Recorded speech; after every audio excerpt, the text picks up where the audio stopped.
Good morning. Good morning.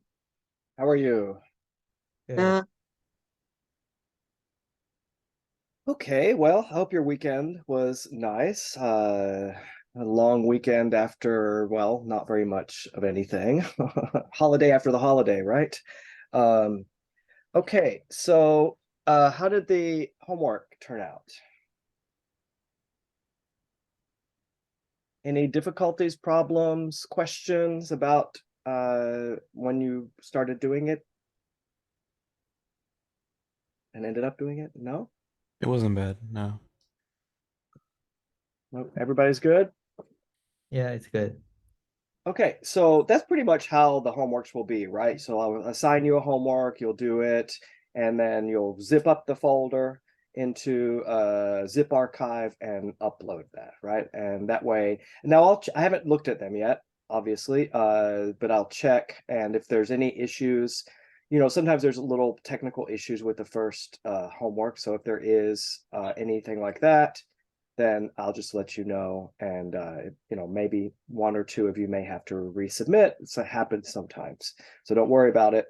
But we'll have another homework today that will be due on Thursday. It's very short though, right? Again, these homeworks during the week will be very, very brief for the most part. And just to sort of exercise some of the stuff that we go over in a particular class. So that that's just a way to like sort of solidify it a little bit right in your brain so that you can, when you working on your actual projects that you're going to be submitting, that you'll have certain skills down, right? That you don't have to worry about too much. Okay, so on that, did you also submit the proposals for your projects? Yes. Yeah, yes. That's everybody very did. interesting. What's that? I mean, it's very interesting. You should think about a lot of regarding your proposal, what you want to do, and you should do the research skills from the website from everywhere, and to create the ideas. So you can always change your minds, right? So let's say you start to work on your project and you realize you don't like it, or you realize that maybe you need to change it a little bit. It's up to you entirely. I suggest that you wait until I read your proposals, because I will give you feedback, so that you know where you might take things, right? If I think that the project is too ambitious, meaning if I think you're trying to do too much in a short amount of time, I will let you know that. That's not to say you can't try to do it anyway, right? Some people are really, really ambitious and they want to do a lot. That's fine. I will just try to keep you aware of the realistic aspect of things. You only have a certain amount of time to finish these projects. I might suggest something like, if it's a really big project, I might say, well, why don't you think of breaking it into two phases, right? Project one can be phase one, and you do this, this, and this. But remember, I told you that the second project can be a kind of continuation of the first project. So if you have an idea that's a pretty big idea that has that you can already, then we can like break it into half. For part one will be what will be project one, and then you continue working on it, and that will be project two. So that's also an option. But like I said, you can change your mind at any time. The more you wait to change your mind, of course, the less time you'll have to make it a full, like if you wait until the night before, it's like, I hate you. You can do it, of course, but I don't advise it, because then you have less and less and less time to produce it and develop your ideas. Did you look at any of the links for the different narratives that I gave you, the different online projects? Yes, I did. Any? So how about we talk to each of you and tell me one or two that stuck out to you. I You think remember? Go ahead. okay. I think the one link is from the name called the boat. It's like the generate website design. It's easier and clear. you can click and you can know all of the information. And when from the artist, the personal artist website is so creative, it's a different art form. So people can think about, oh, this is a different form and show us different information. Okay, so you thought that her personal website and also the boat were two that stood out for you. Yes. Okay, very different, right? Different, yeah. One is more narrative, right? And the narrative is very clear. Yeah. The other is Or creative. there's not really a narrative, but very pretty and very interesting to look at, right? Okay, great. What else? Who else? Everybody should mention something. Even if it's not something you like, you might think, oh, that I thought that was an interesting thing. So anyway, who's next? I thought Depression Quest was interesting. I really liked how the options, you can select certain options depending on the choices you made. Right. That's something along the lines that I really want you all to think about, right? The reason I suggested, I mean, I chose each of these for different reasons, right? And so for example, the boat that I chose because I like the graphics a lot. It's very complex piece that maybe is a little bit beyond the scope of what we can do in this class. But it does have some, that has some really beautiful drawings, right? So some people I know who are really good at drawing or painting or sketching or whatever, if you want to use your own artwork in the piece, that's great. I love that. And so that's one of the reasons I put that in there. Also, it has a very clear narrative in a way that many of the others do not, right? The narrative is not so clear. The one thing about it, two things about it that or maybe not so much for this first project. One is there's a lot of movement, there's a lot of like audio too, right? And stuff. That's probably not so much what we're going to be working on for the first project. Because when you have movement, when you have that kind of interactivity, it's something we would need JavaScript for, right? So that's maybe for the second part of the semester, the term. And there's also no choices, right? It's not a non-linear narrative. It's a linear narrative, right? So although I'm asking you to think about these as your project as non-linear narratives in which the user or the reader or the viewer has options, right? That's really what we're thinking about here, right? With our projects. But I can imagine that project, the boat, for example, could be broken up into pieces that doesn't have just one long narrative, but that it could branch off and come back and that sort of thing. But as it is, it's not quite what I'm looking for this project. But that's something I'm going to work on with each of you individually, I guess. But the Depression Quest, with the options that it provides to the users, to the viewers, to the readers, because you can take the story can go in lots of different ways, right? And because you have different choices. And so that's a little bit more along the lines of what I'm thinking for this first project, where you have options. You're giving your viewer options. Okay, good. What else? You might even ask questions about why did I include blah? Why is that in there? It seems like if you want to. Oh, somebody left. Okay, everybody should mention at least one.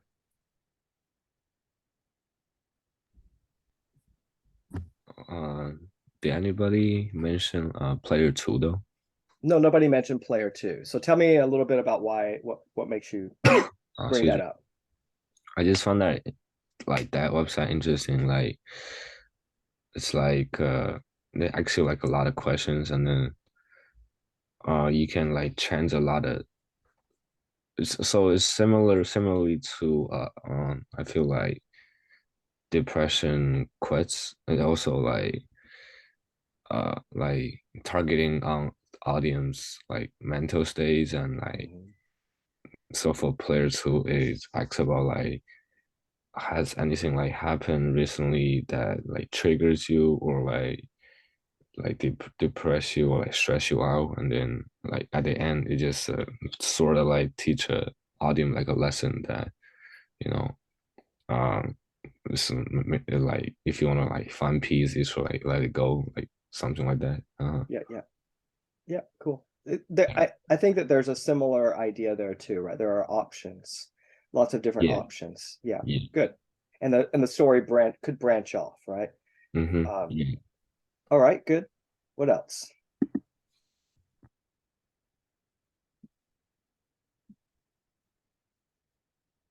Cindy, what about you?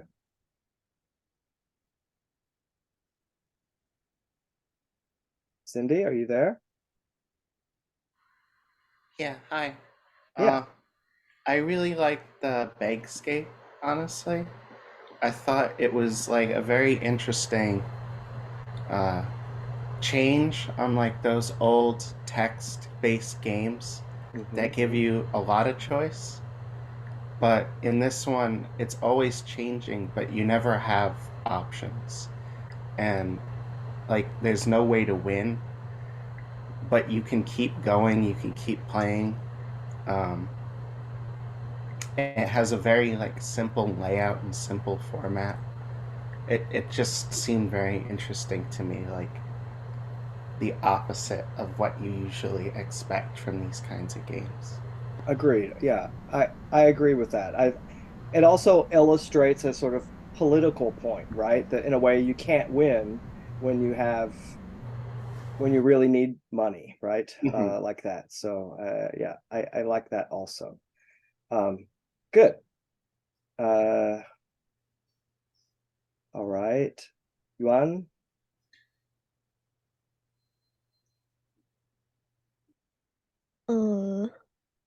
I'm here. Uh-huh. So it's similar like the Play 2. Yeah. Okay. Okay, Yeah. well, yeah, somebody already mentioned player 2. Did you, what about any others that you noticed that you thought were interesting or?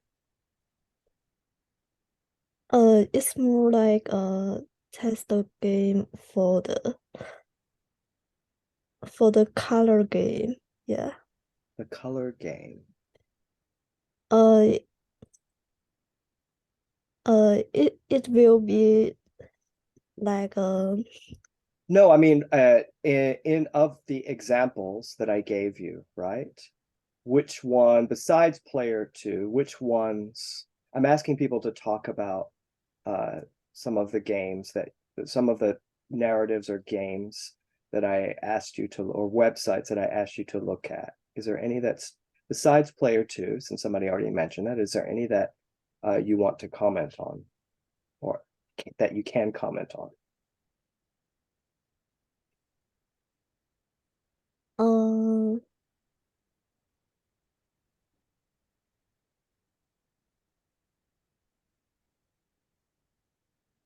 So, um so part of when I ask you to do research, right? I actually want you to do research. And in this case, I actually lined up the things that I want you to look at, right? And so if you don't do that, then it's a problem, right? But they're kind of interesting to look at. I mean, you don't have to go through all of them all at one sitting, and you don't have to go through the whole story. Sometimes you start to look at it and you look, oh, I get this, I understand, and then you move on to the next one. The whole idea behind that is for you to see what's out there. Some of them are quite old, right from the beginning of internet art, from the beginning of the web, and some are much more contemporary. And there's all different types, right? Some are very abstract. Some are extremely narrative, where it's a very clear narrative that you can. Some have more participation than others. So the idea here is just to think about all the different options that I've given you and to comment on them. Remember, when you made your proposal, you were required to comment on one or two of the narratives that I gave you, that I provided to you.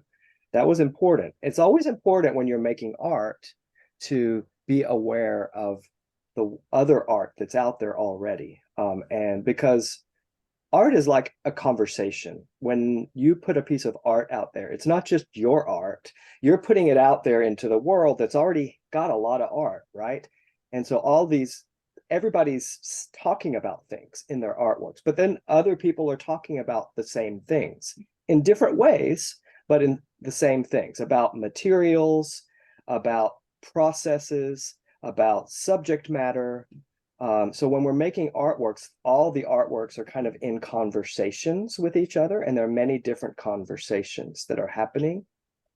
So when you make an artwork, it's not in a vacuum, right? It's not in an empty space. You're entering into a conversation. And part of taking art classes is becoming aware of those conversations that you're embarking in.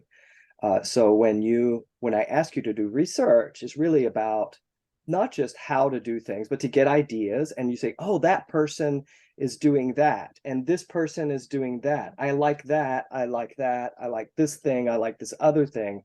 Now I want to put my stuff. Oh, I don't like that, or I don't like that. Now I want to put my own thing together. But when you do that, you're actually commenting on that artwork, commenting on that artwork, commenting on the other artwork. It's a conversation, right? You're reacting to other artworks. And so when I ask you to do research, we may not do this very much because we don't have a lot of time in this class. But when I ask you to do research, I want you to do the research, right? I want you to look at that stuff. That's an important part of making art, is being aware of what other artists have done. And if you haven't looked at those narratives, I want you to do that as soon as class is over today. Make sure you do. Okay, really important, because I think you'll get an idea of what I'm looking for too, right? What this project is about, or all the different possibilities that the project can be. Okay. All right. So what about you, Inshu? Yes. About this project, I chose the following of Second World War. It's a documentary describe a fact. Which one? The following of World War, Second World War. Oh, World of Awe. Yeah. Okay. Yeah, it's a documentary. Yeah. Included that fact, dramatic perspective, and dramatic moment in history. Yes. Yes. I'm very interested in this dramatic history, and and um,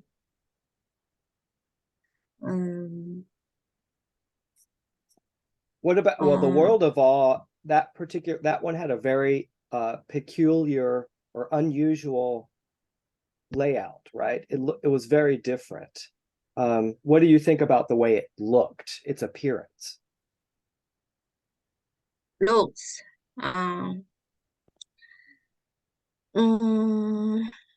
What did it look like to you? Or It's anybody else can answer. emphasize the individual experience and sacrifices during the war by adding human elements such as personal stories and testimonies to the project.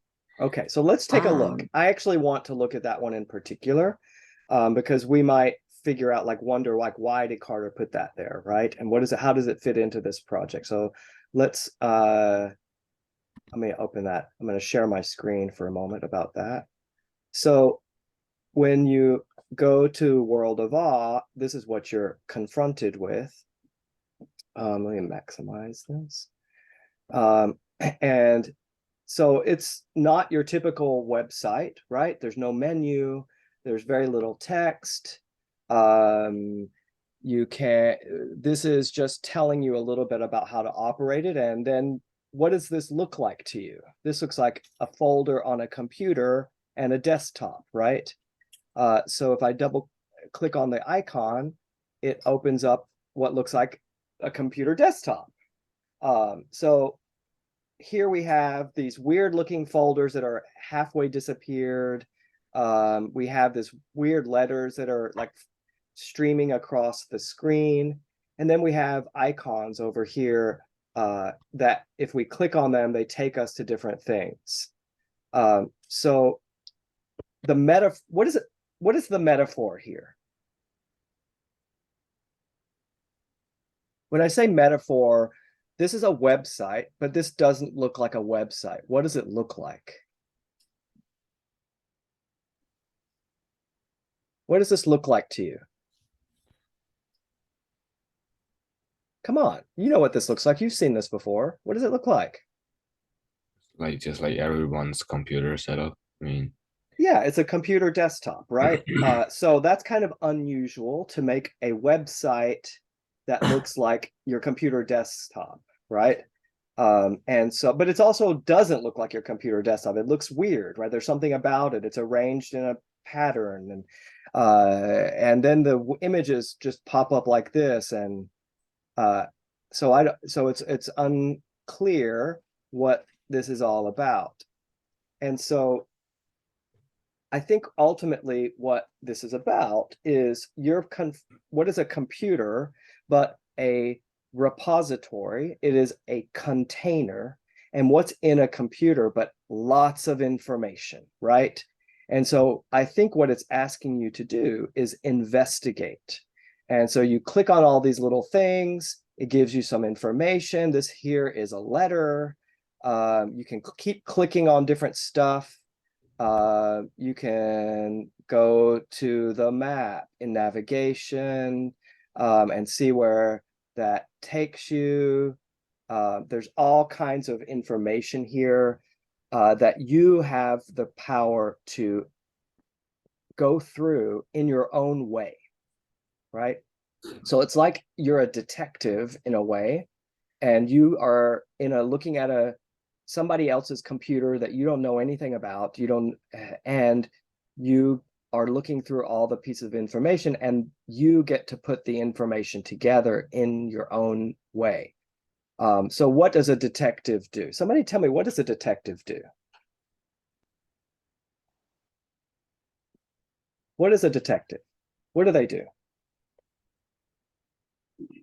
Come on. What's a detective?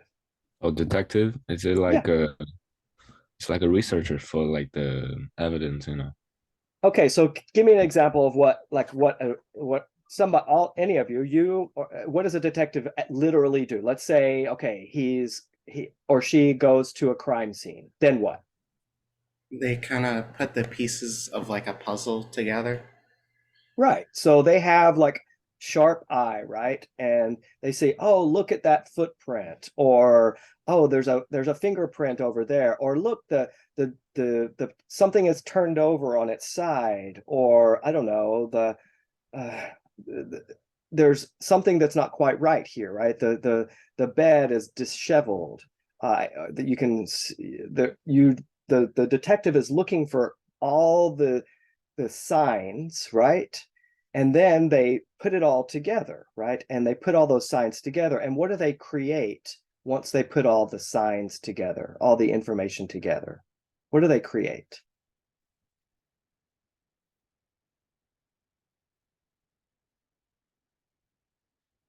Well, they put together a theory of the crime, right? So they go to the crime scene. They may not even have a body, right? They may not have a body, they may not have a weapon, but they see blood, maybe they see this and they see that. They look in the person's computer. They want to put together all the information, and then they create a sequence of events, and they try to create an idea of the crime, right? This is a narrative. what the detective is doing is using the information to put together a narrative. That is their theory of the crime. Now, it's just an idea. It's their version of the information. A different detective could come in and have a different sequence of events, right? Using the same information, right? They take the same information, but then they put it together in a different way. And so these are all what we call different narratives of this with using the same information, right? And so what that I think that website is about partly is presenting you with information, and we use that information to create the narrative in our own brains, what it's about. So I think that's kind of interesting. It's also using a format that we're familiar with, the desktop computer. It's a little old-fashioned looking, right? It's an old-looking computer. It's not a current computer, but we still can recognize it, right? We recognize it as a computer, even if it looks old-fashioned. It's also confusing in a way because you think you're going to a website, you think you're looking at a web browser, but all of a sudden you're looking at the desktop of a computer. And so it's a little bit confusing to think of that, right? I'm in a website, or am I in a website? No, I'm in my computer. Which one is it? Okay, so Zhanqi, what about you? Did you have any of the narratives that you thought were interesting? Yeah, I Okay. like the backscape, which is Oh. very fun to play. Like the interactive element allows like for deeper communication between the users, and also it gives me the idea about how to like present the text with like each paragraph widely spaced, which also makes it clear for the users to read and see. Yeah. And it's having so many choices, and different choices make different endings. Super Yes, fun. exactly. So like I said, if you haven't gone through all of them, I would.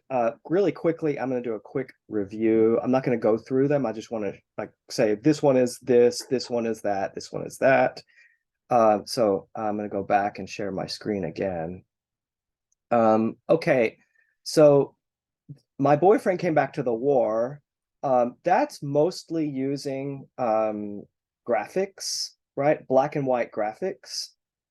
And it's basically about this narrative about this woman who literally her boyfriend comes back for the war, and it's sort of about the dissolution of their relationship after that, right? After he returns.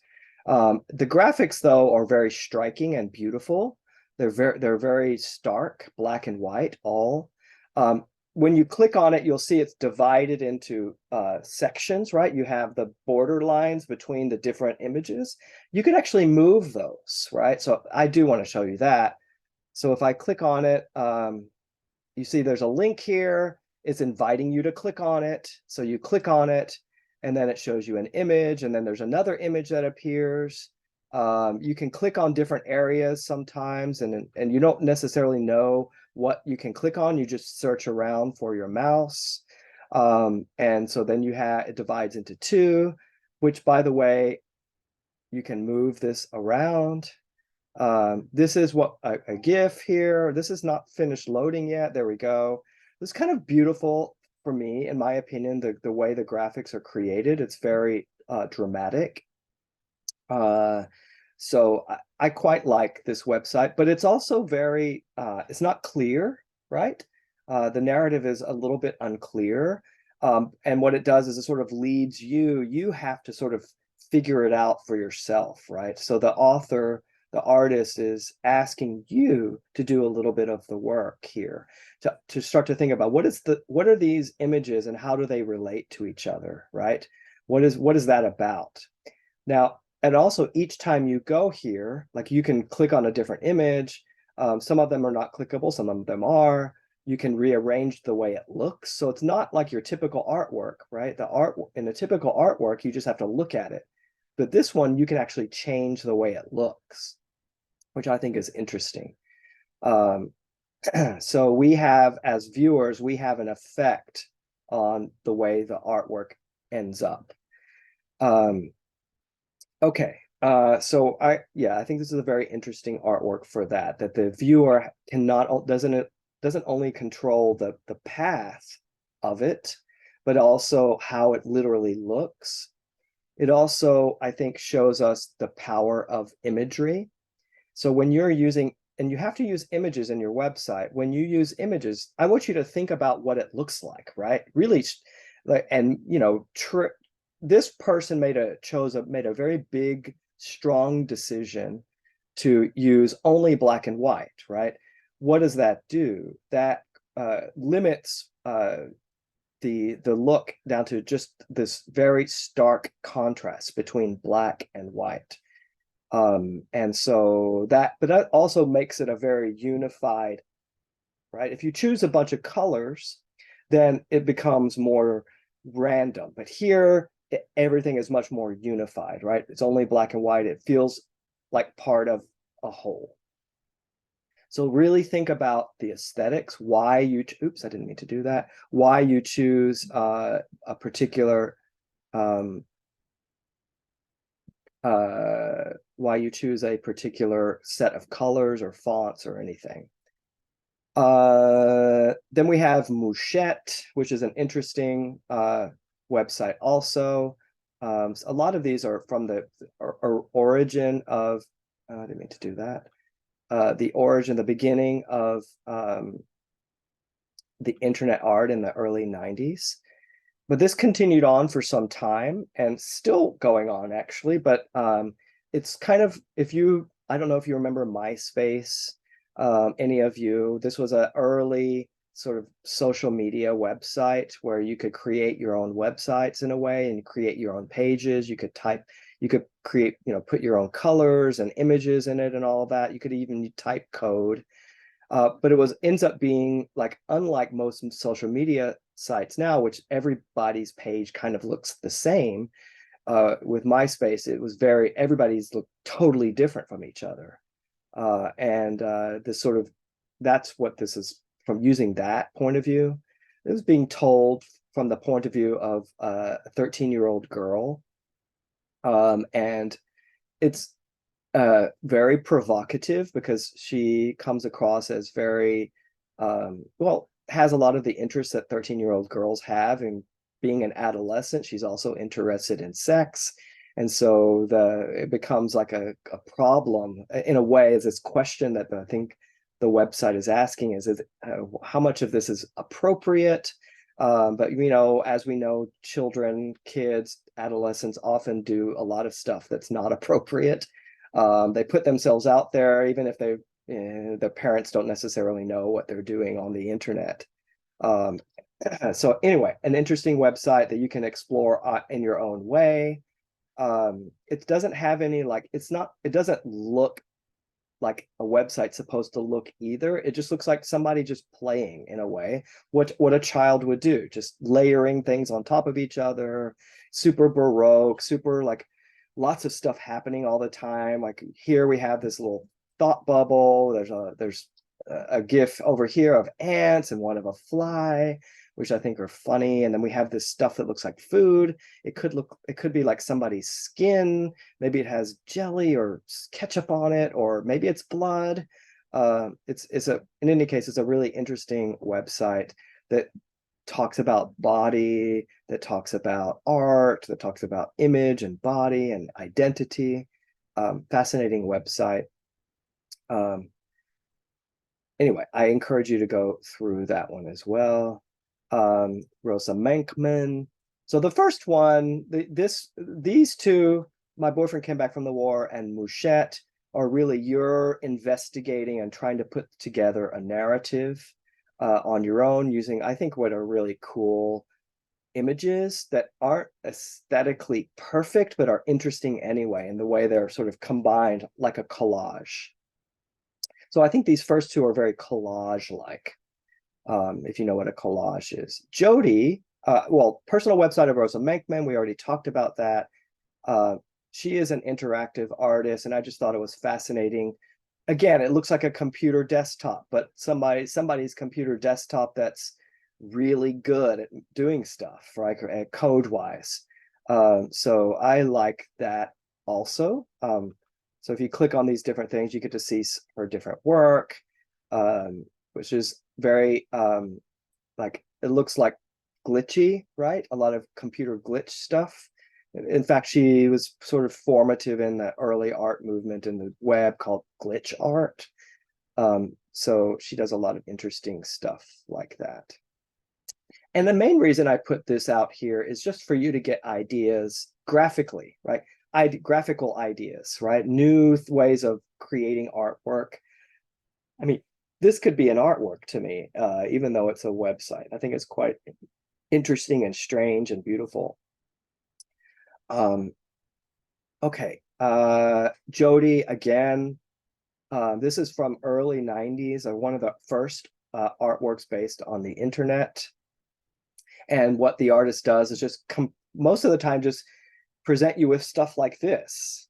And this is just, to me, this looks a little bit like computer code or errors. And you click on it and it takes you somewhere else, that you have maps. You have this line of a bunch of information in red. Again, more information and stuff that looks like pieces of code. And pieces so the artist is collaging not so much graphics, or not so much photographs, but pieces of code from here and here, or information from here and here, and putting them together. And so it's all about information, but we can't understand what this information is telling us. No matter how much we try to figure it out, we don't understand what it's telling us.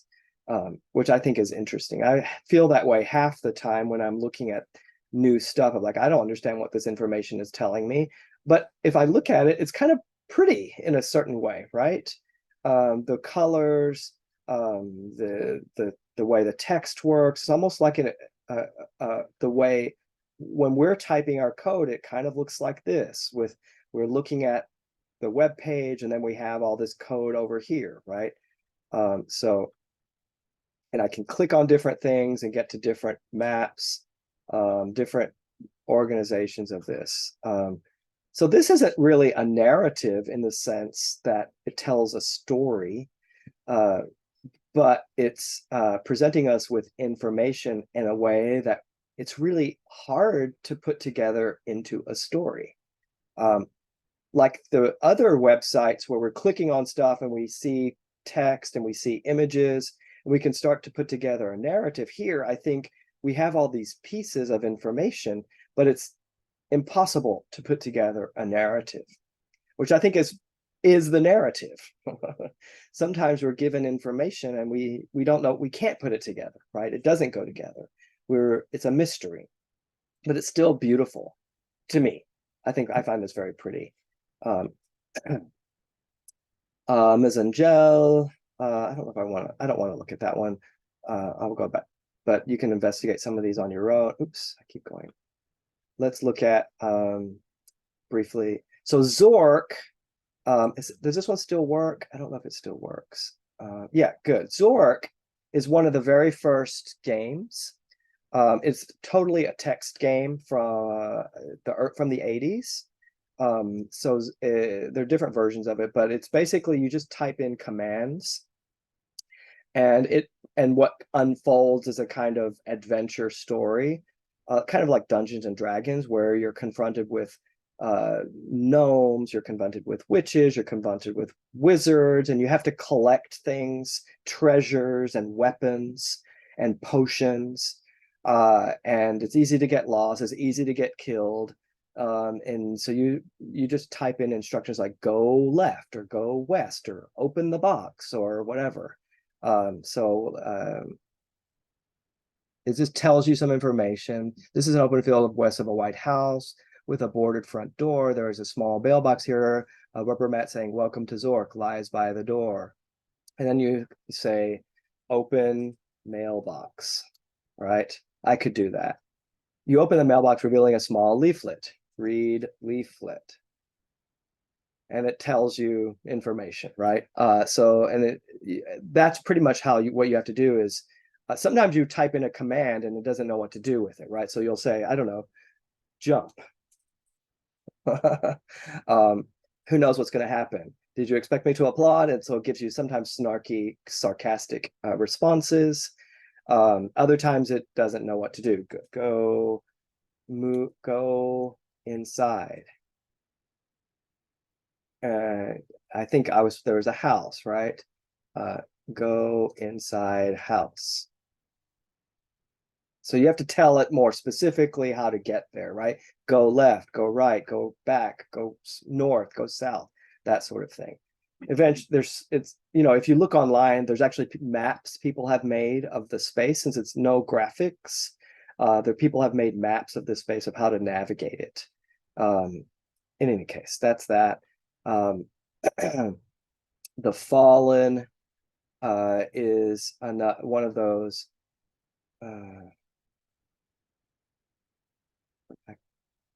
Right. So they've turned this into a video. Oh, it's supposed to be a website, but it's a video. Unfortunate.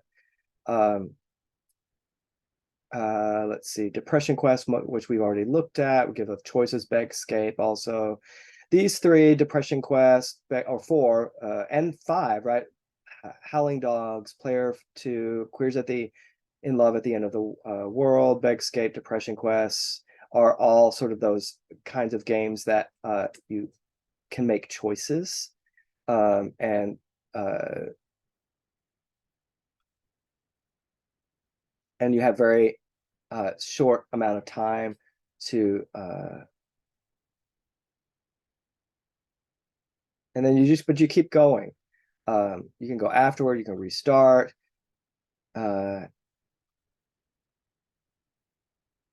And again, you have very little time and to go through the process. Anyway, so it's like I have to rush. I have to do the most essential things. Okay, the boat is that narrative, which is kind of a beautiful narrative of immigration, and it has all this beautiful animation and stuff. And sounds.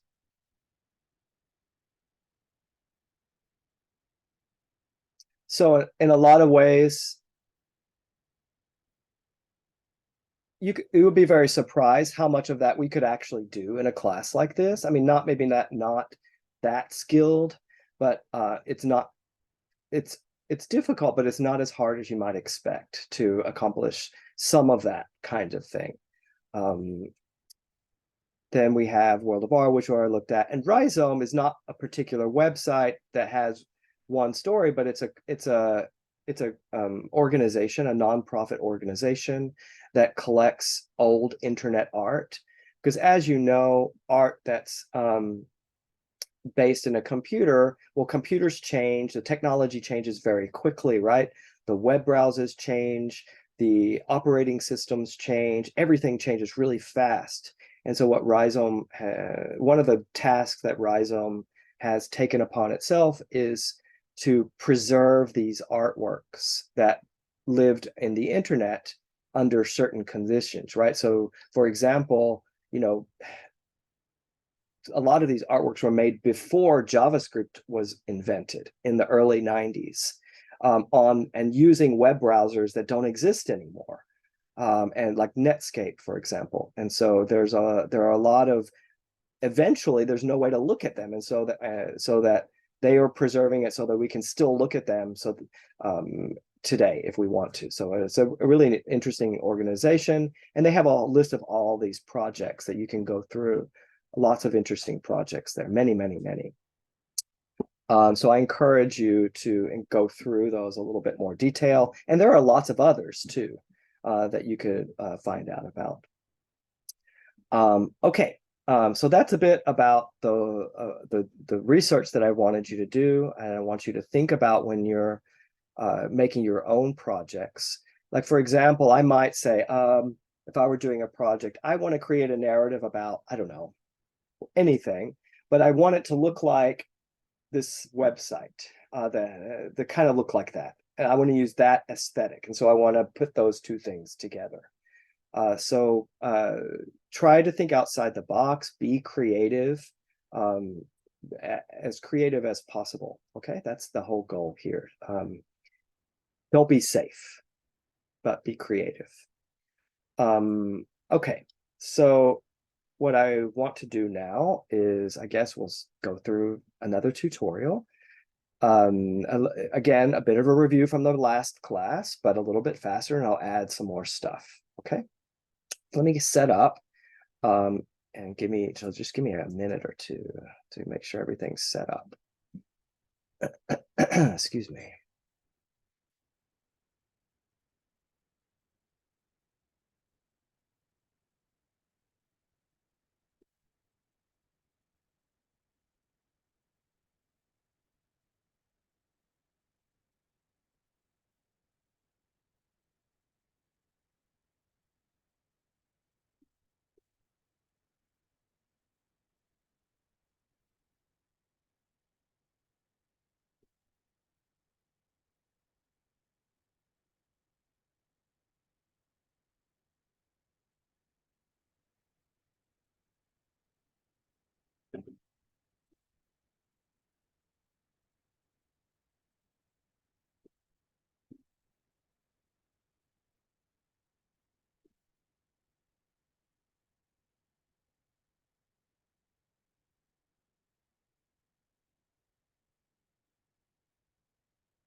Okay.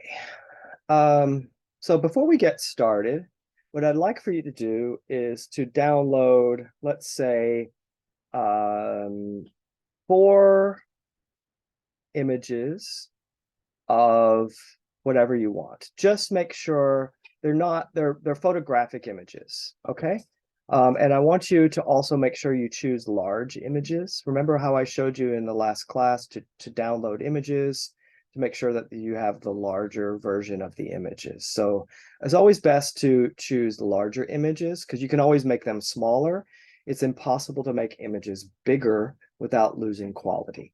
So you can make images smaller, but you can't enlarge them without losing quality. So download 4 large images, whatever you want them to be, is entirely up to you. Okay, and put them in your images folder. And I'll make sure I'm ready to go.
Okay, I'm going to share my screen. Actually, let me download images too. I have to do that myself.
Okay, are y'all ready? Yeah. Yes. Okay, good. So I'm going to share my screen again. Right. All right, so I have over here my new folder, which I call tutorial 3 set up.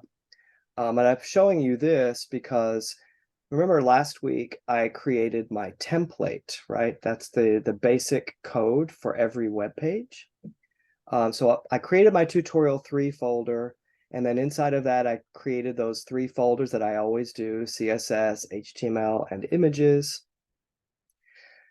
And so I don't have to retype the same code I always do. I'm just going to copy template, Command C in a Mac, Control C in a PC, and then I'll just paste it here, right? There's template. Now, remember, what is the name I'm supposed to give this file? Anybody remember what I'm supposed to give the name? What name it's supposed to have? Index. Yes, index. So so I copy the template and I put it in my tutorial 3 folder, and I'm going to rename it index. Okay, great. Now I've already opened up Sublime Text to tutorial 3, and there's index now. And this is that code that I created last class as my template. So I don't have to retype it every time. The only thing I have to do is redo the title. For now, I'm going to call it tutorial 3.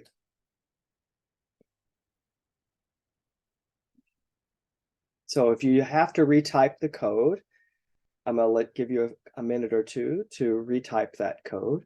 But you should do something like that so that we don't have to always retype all that code and take the time necessary to do that.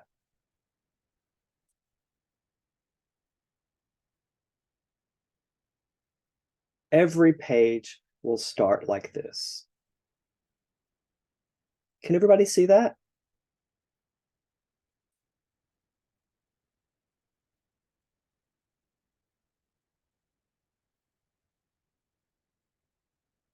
Sorry about that.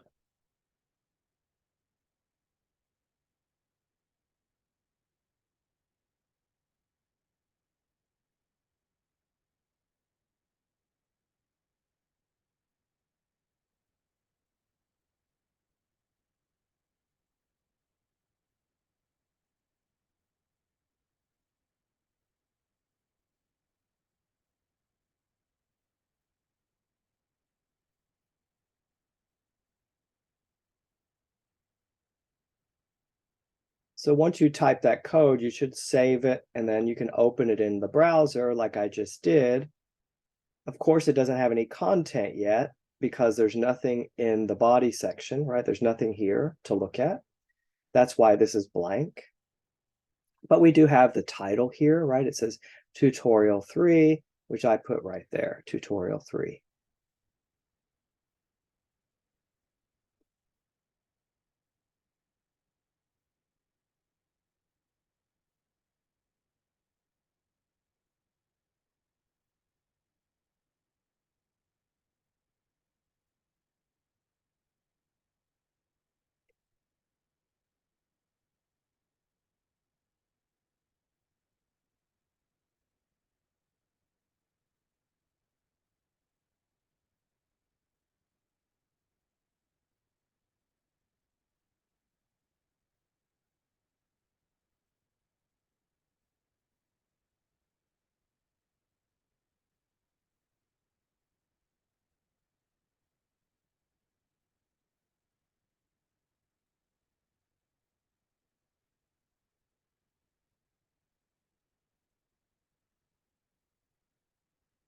So when you're finished, if you could do like a thumbs up in your so I know who's finished and while we wait. If everybody's finished, I don't want to wait. So if you know how to do thumbs up right in your window, so I can see a thumbs up. A cutter. Yeah. When I type it, but the text doesn't change the color, is it right? Is it Well, okay? did you save the file yet? Yeah. Okay. So when you look at the file in your folder, Mhm. do you have like TXT or something? Yes. So it should just be index.html. Mhm. Not maybe you did HLMT or HMTL or something like that. No, I'm doing right.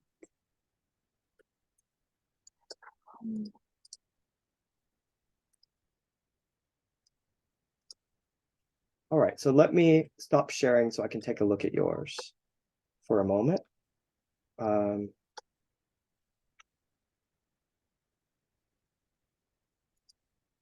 right, so share your screen with me and let me see. While you do that, I have to answer my stupid phone. The desktop or just Sublime? The desktop, please.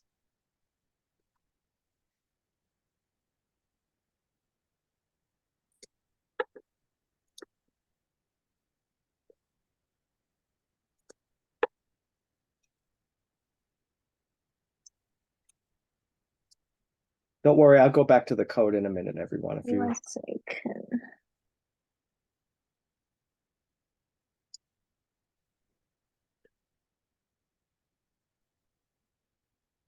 I have to create the Zoom and open again. What's that? It says I have to create the Zoom and open again. Okay, To join so again. okay, To you share. do that and you can come back, okay? Okay.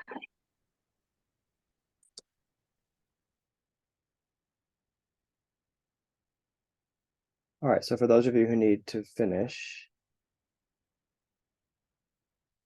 and once again, let me know by using a little thumbs up in the chat that I know that when you're finished, okay? I see Cindy, you're done. Great, thank you.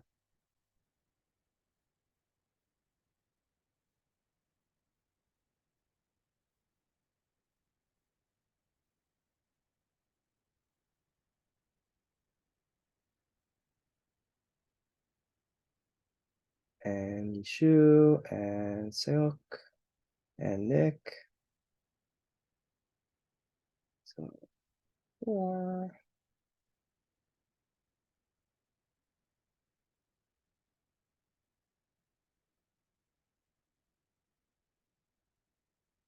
And anyway, sorry, I'm so bad at these names.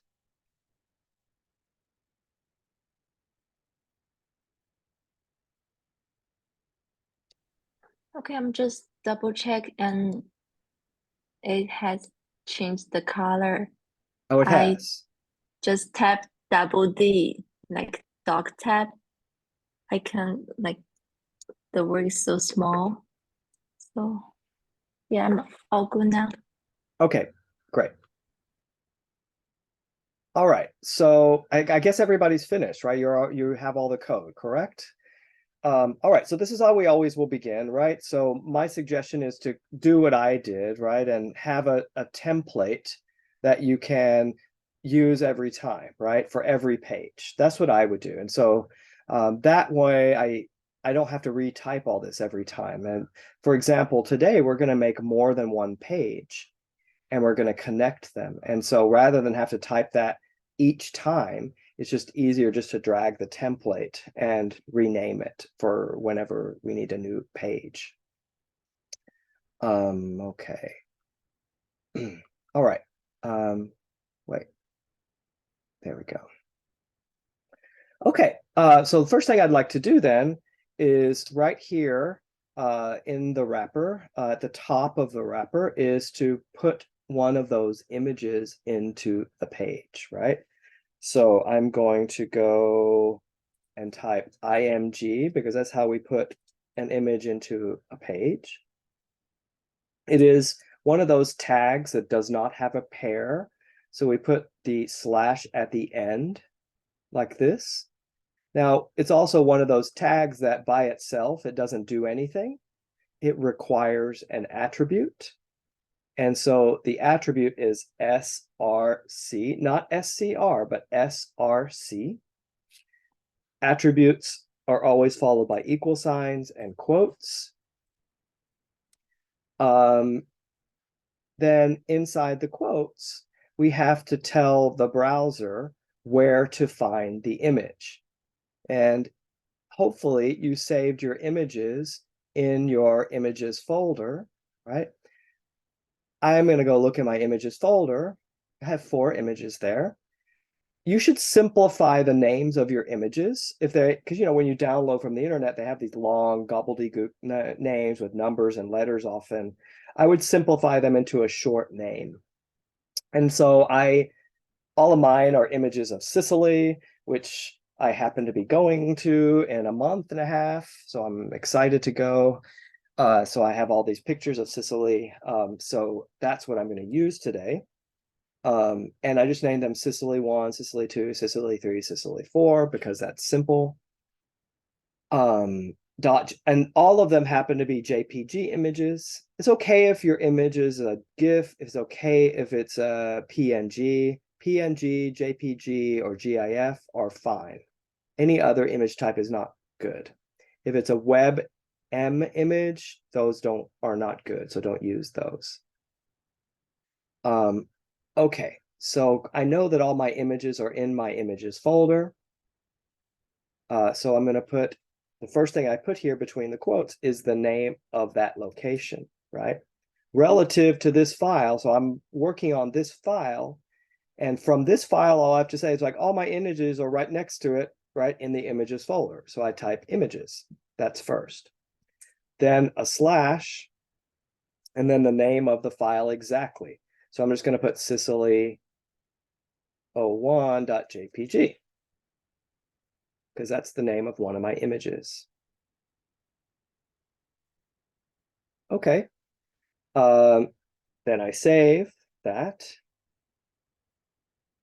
and which is Command S, and then I go to my browser here and reload the page. And there I see the image there, right? It's a huge image, so I am going to need to reduce its size so that it fits on my page properly. You'll notice also, if you look closely, there's a little white background border around it. This is what we call the margin, and there's a default margin in the browser. A margin is just space around the edge. And this is a 10 pixel margin. That's the default. Now, in order to get this image to fit properly, we have to use CSS, right? So I'm going to go ahead and jump in and create some CSS so I can make my image the right size so that it's not so huge like this. Okay. So to do that, everybody's image worked? Make sure and stop me if something is not working properly, okay? Don't let it get too far. Just say mine's not working, I don't know why, give me a minute or help me. But if everybody's got their image to work, then I'm going to go ahead and create my CSS file, which is going to be in my CSS folder here. So I right click on the CSS folder and choose new file. And the first thing I'm going to do is the body. So I'm not going to put a background color just yet. But what I want to do is I want to get rid of this white space, right? That's the margin. I want to get rid of that white space around the image.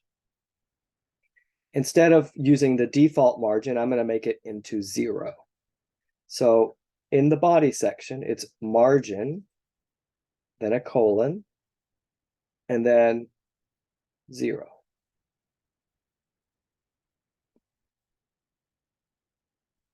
Super simple. that's going to eventually get rid of that white space around the image. All right, so now I need to save this. And I'm going to save it in my CSS folder, and I'm going to give it the name styles.css. Styles.css. And click save. That color codes it, right? So it becomes a saved file. It knows it's CSS, or it codes it with colors for that. But that's not going to change anything yet, right? If I reload the page, nothing happens. So I have to make the connection, right? That link connection between the two files, the index and the styles. So I'm, for the moment, done with the styles here. I'm going to go to my index.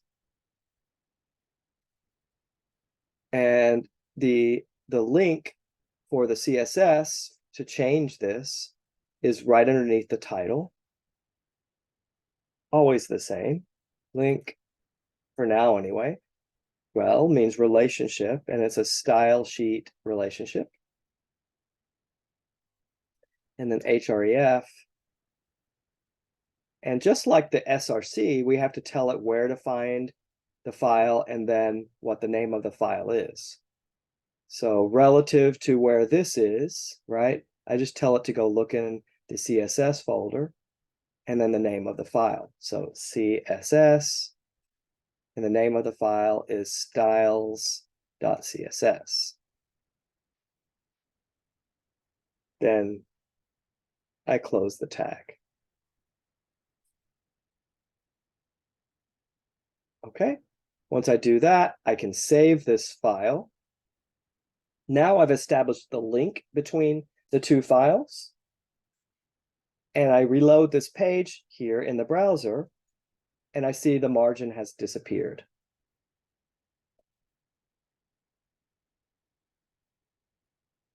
So there's no white space anymore around the perimeter of the image, right? No white space anywhere.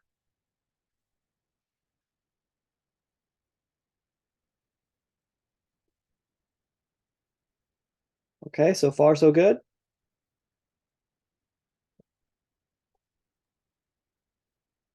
Now my image is quite large. Maybe yours is smaller. That's fine. That your boundary, the margin, at least on the left side and the right side, should have disappeared. I mean, on the top side should have disappeared. All right, let's do a bit more. Let's resize the image so that it fits properly. So I'm going to go back to the style sheet. Now, here, to make it fit, remember the image is inside the div, right? It's inside the div. So if I want the image to fit, I want to first size the div. And I pretty much will do this similar thing in most pages. So first, to size the div is wrapper, like so. It's not a tag, so I have to put, it's an ID, so I have to put the pound sign or the hashtag. And then I do the curly brackets just like I do the body tag. And for the wrapper, let's put that we're going to do the width. And let's make it, say, 60%. We will give it a background color temporarily, just temporarily. So I'll put background color.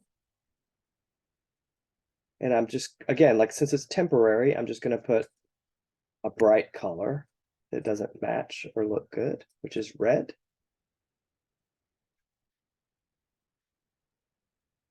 Okay, let's see what that does.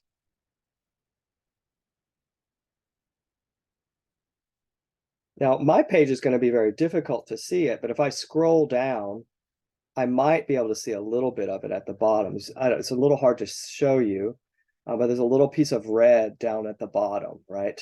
That shows through a bit. So that's telling me that my wrapper is there, but my image is way bigger than my wrapper, much bigger than my wrapper. So it's going outside the boundaries of the wrapper.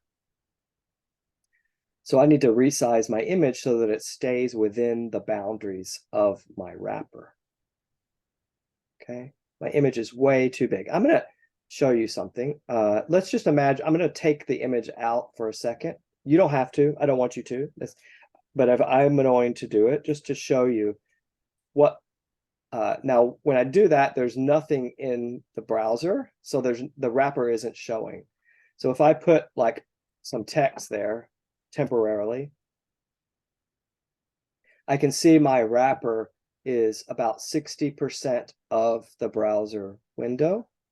If I make it smaller, it gets smaller. It remains 60%.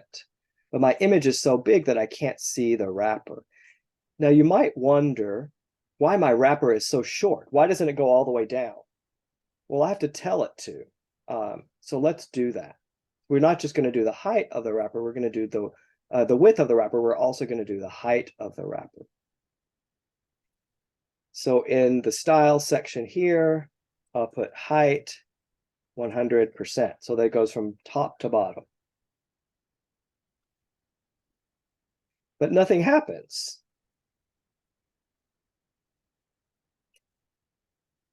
Well, that's because I have to do the same thing in the body. So height 100%.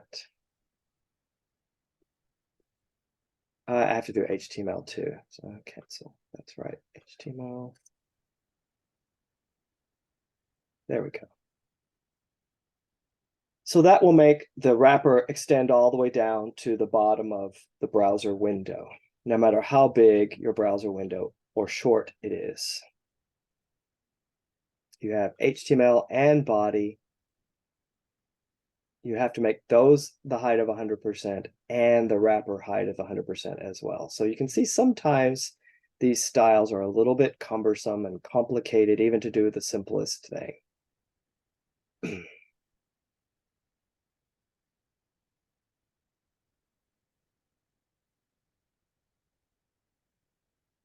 So from now on, I'm not just going to do the body. I'm going to put the body and HTML together like this. This will be a common thing that I put in my CSS, just this always. And this as well. Okay, now I want to put my image back. Yours is probably still there, so I'm going to go back here, get rid of that little piece of text there, and put my image back.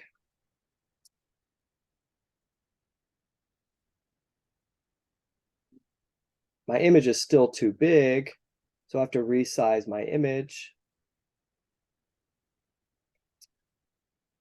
So I'm going back to CSS. How do I resize the image? Well, I have to do the image tag.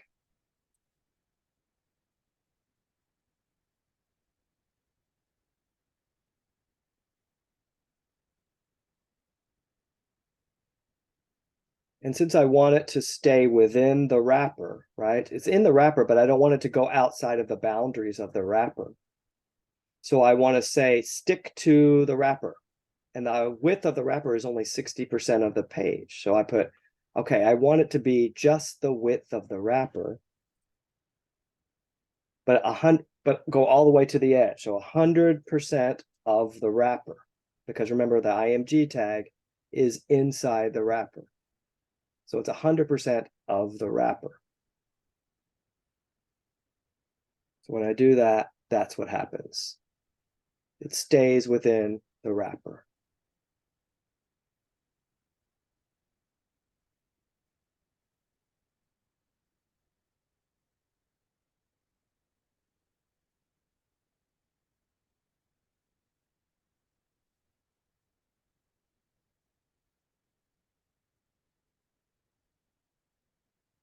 Now I want to center my wrapper like we did in the last class. So to center it, it's right now it's right along the left-hand margin. So I want to put it in the center. So I'm going to type this margin 0 auto to center. And that puts it in the center of the browser window.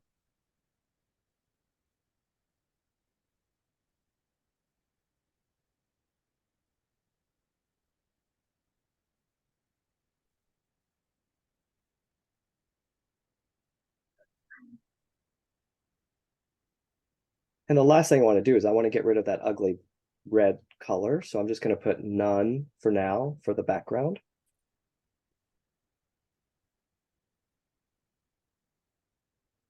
To get rid of that.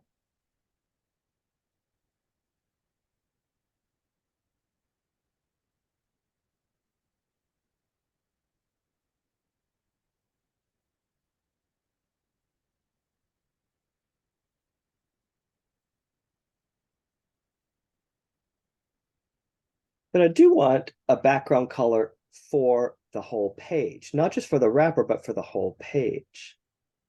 So I'm going to put that in the body, right? Now, if I do it for the wrapper, it's just that small piece, the six in the middle. But if I do it for the whole body, it'll be a background color for the whole window.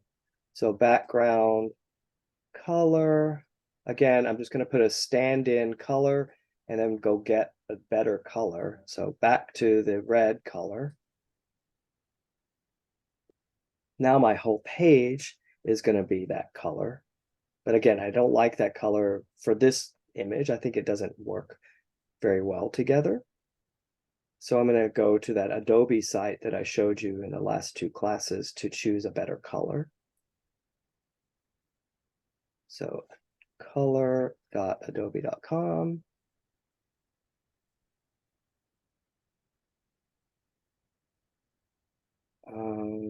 Let's see, maybe like a bluish color, purple, blue color, something like that, maybe, but a little bluer.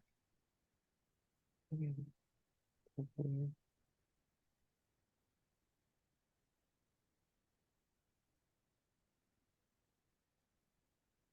Let's see what that looks like.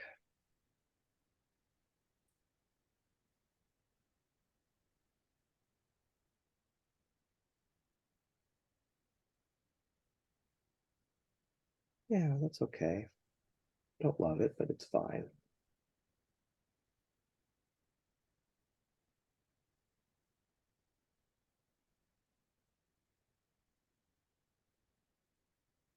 So refine that a little bit.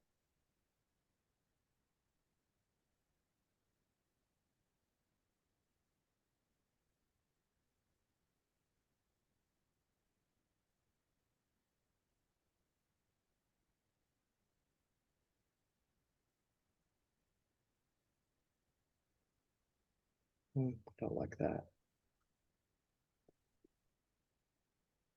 Go back to that. All right.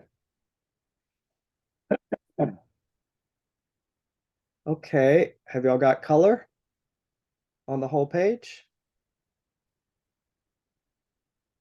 Yep. Okay.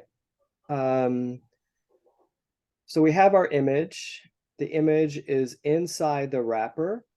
The wrapper is set to 60% of the browser window. So no matter how big or small my browser window gets, the wrapper responds, right? And it gets smaller or larger if I make my browser window smaller or larger. And the image always stays within the wrapper because I say 100% of the wrapper. That's because my image is inside the wrapper, right? It's between the div tags with the wrapper. So that's why it stays in the boundaries of the wrapper. Okay, so let's add some stuff here to the HTML. Let's put a heading. Excuse me.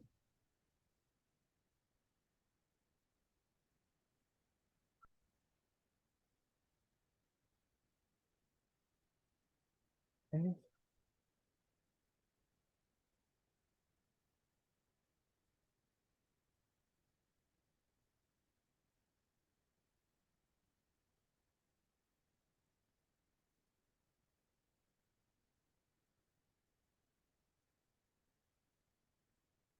not spell.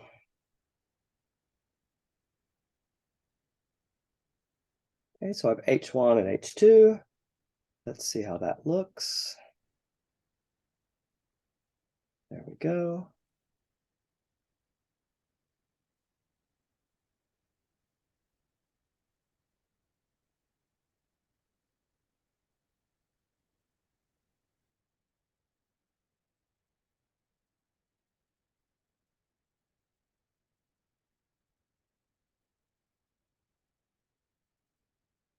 Okay.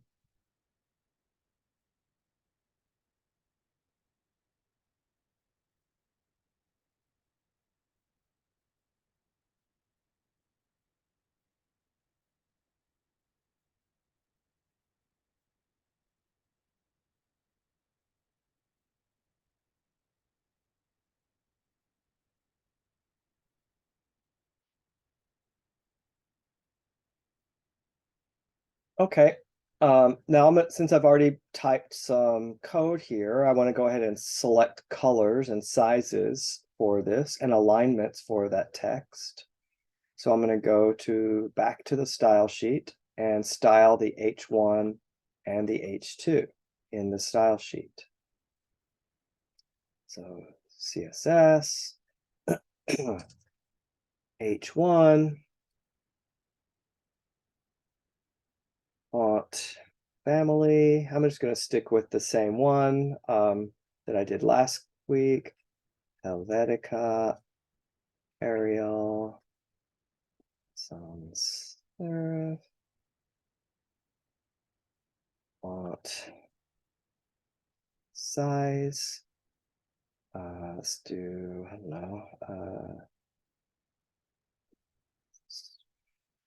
48 pixels. Color. How about sort of what color? Light and a beige color. About so F, F, E, E, D. Let's see what that looks like.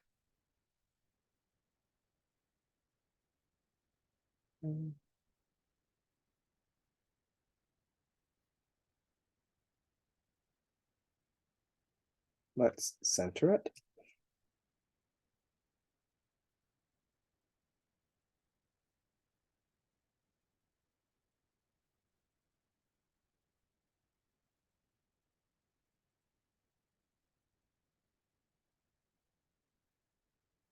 What if I can also do some other things, like if I want to spread the letters apart a little bit more, put a little bit more space between the letters.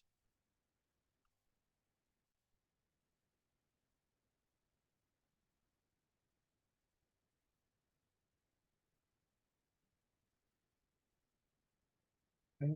I could do more than that if I want to. Let's make it a little bigger. Make it 60 and spread it apart by say 8. There we go.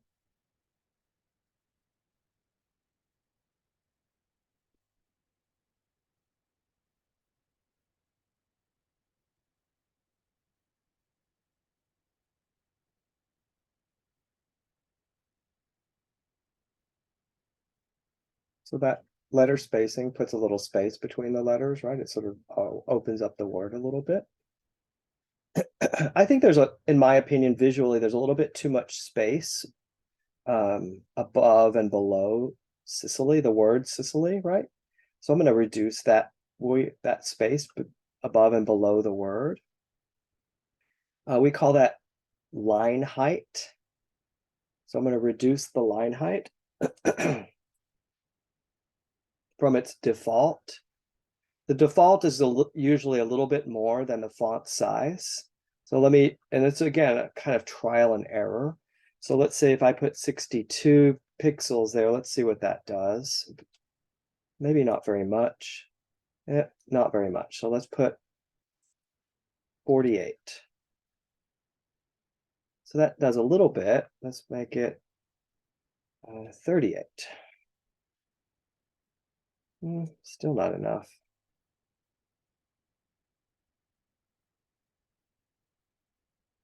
There we go. Found that a little bit more comfortable, that spacing visually. Okay, let's do H2.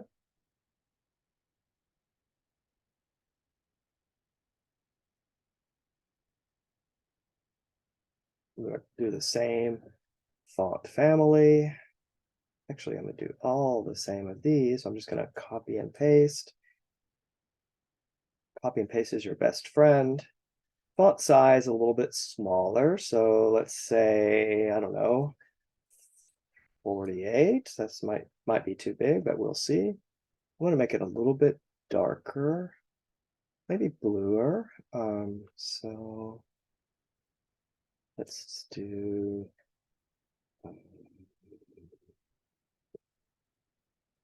B, B, B, B, E, D, D. Let's see what that does.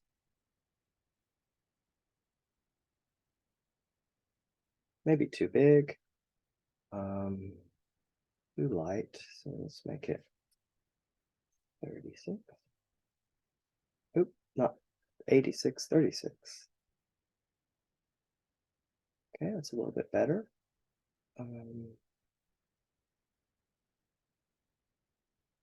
Maybe even a little smaller, 32.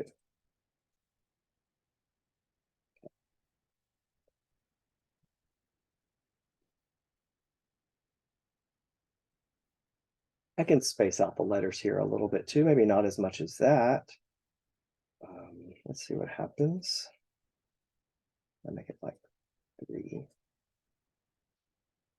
Maybe that's too much for such small letters. Okay.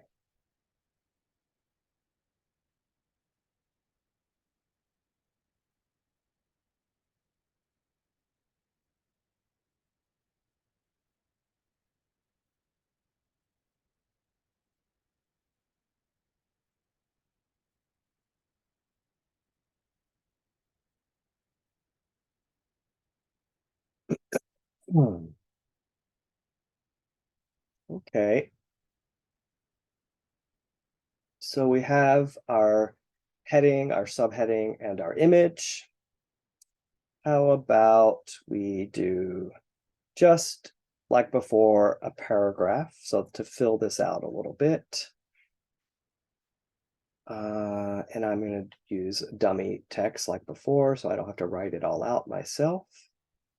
So I'm going to go to lipsum.com. I'm going to click on that button to generate the lorem ipsum and copy a paragraph. I'm going to just a short paragraph, so I'll choose the smallest one.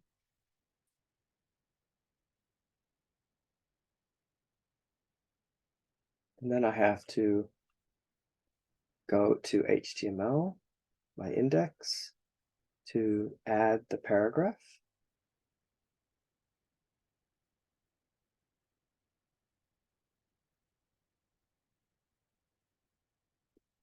And put the closing p tag.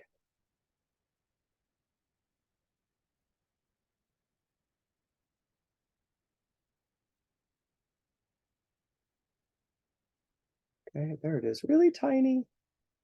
I'll make it a little bit bigger when I get to CSS.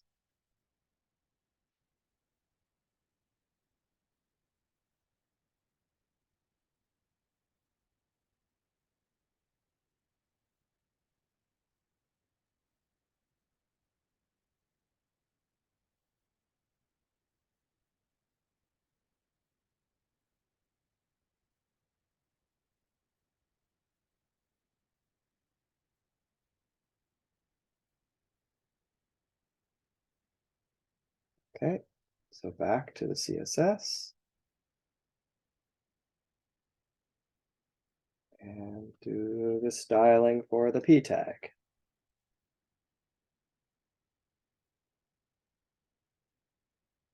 Same font, because I don't feel like trying out different fonts right now.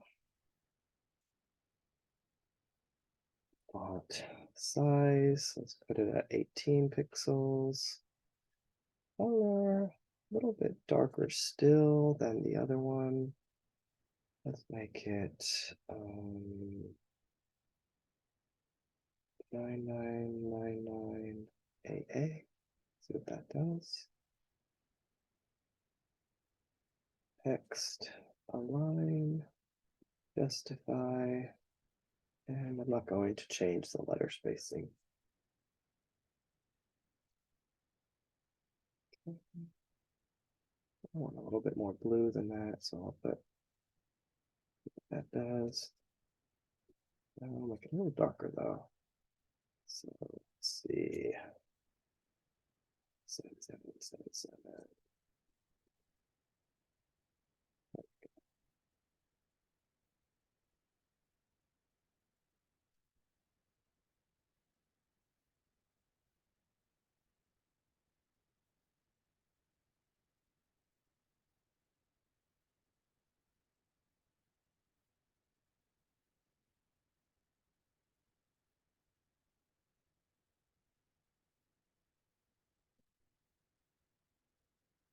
Okay.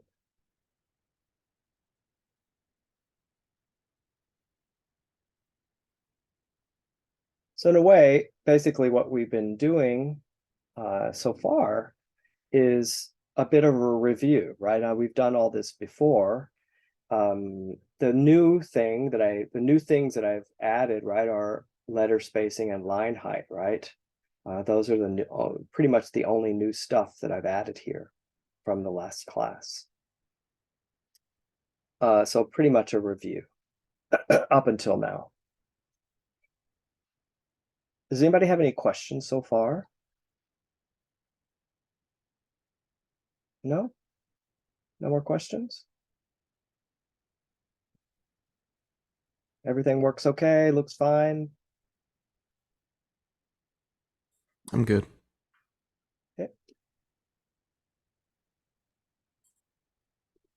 Okay.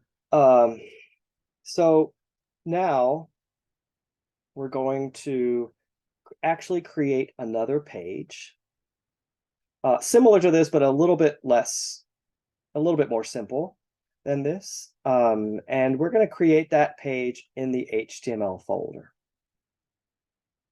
but very similar to this. So, but I want to start with that template again, right? So I'm going to go and get my template, which is right here. And I'm going to copy it. So I don't have to type that code again. Since I need to create another page, I'm just going to start with my template. I copy that file, the template.html file. Then I go back to my tutorial3 folder and into my HTML folder, right? I'm going inside the HTML folder this time, and I'm going to paste it here. So I paste template.html here. Now this is ultimately going to be page 2 of my website, page 2. So I might as well just name it page 2.html instead of template.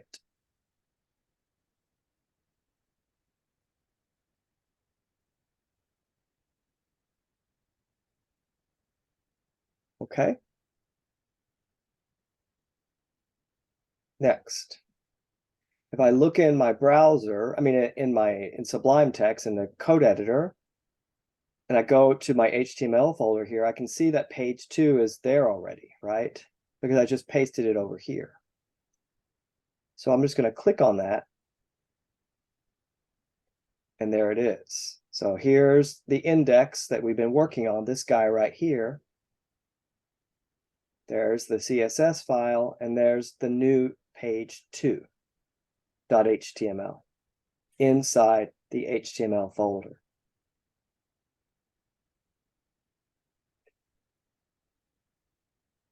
Like before, I'm going to change the title. I don't need it to say sunny day. I'm just going to put page 2. Why not? Up at the top for now.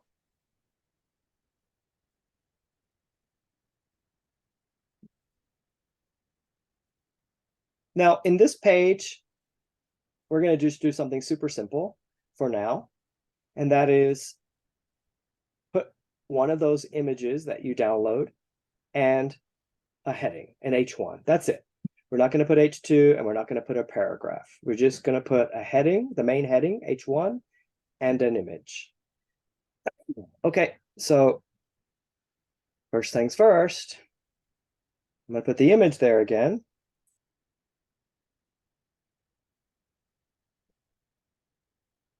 Now,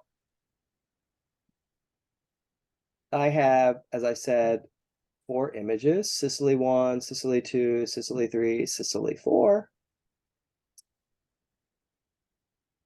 So I'm just going to put Sicily 2 here. So img src, it's an attribute, so it needs equals, excuse me, and quotes.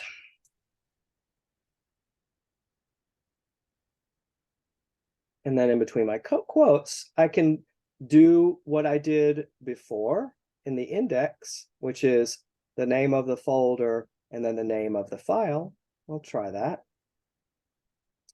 I can tell you right now, it's not going to work, and we have to figure out why. So I put images, because that's the location of all my images in the images folder. Then I put a slash, and then Sicily2.jpg for my second image. All right, so this is page 2, right? This is page2.html, page2.html. So if I want to look at it in my browser, I have to open it up in the browser, right? So I'm going to open up page2.html, and that's what I get, right? It says page 2, but it doesn't get any style, and I don't see my image. That's what's going to, and I actually, if you look closely, right, there's this little icon. I'm using Firefox. Maybe this doesn't happen in your browser, but in Firefox, when you have an image but it doesn't work, you get a little broken image icon. So there it's showing me that the image is there, but it's not working. Sometimes that doesn't happen, depends on your browser.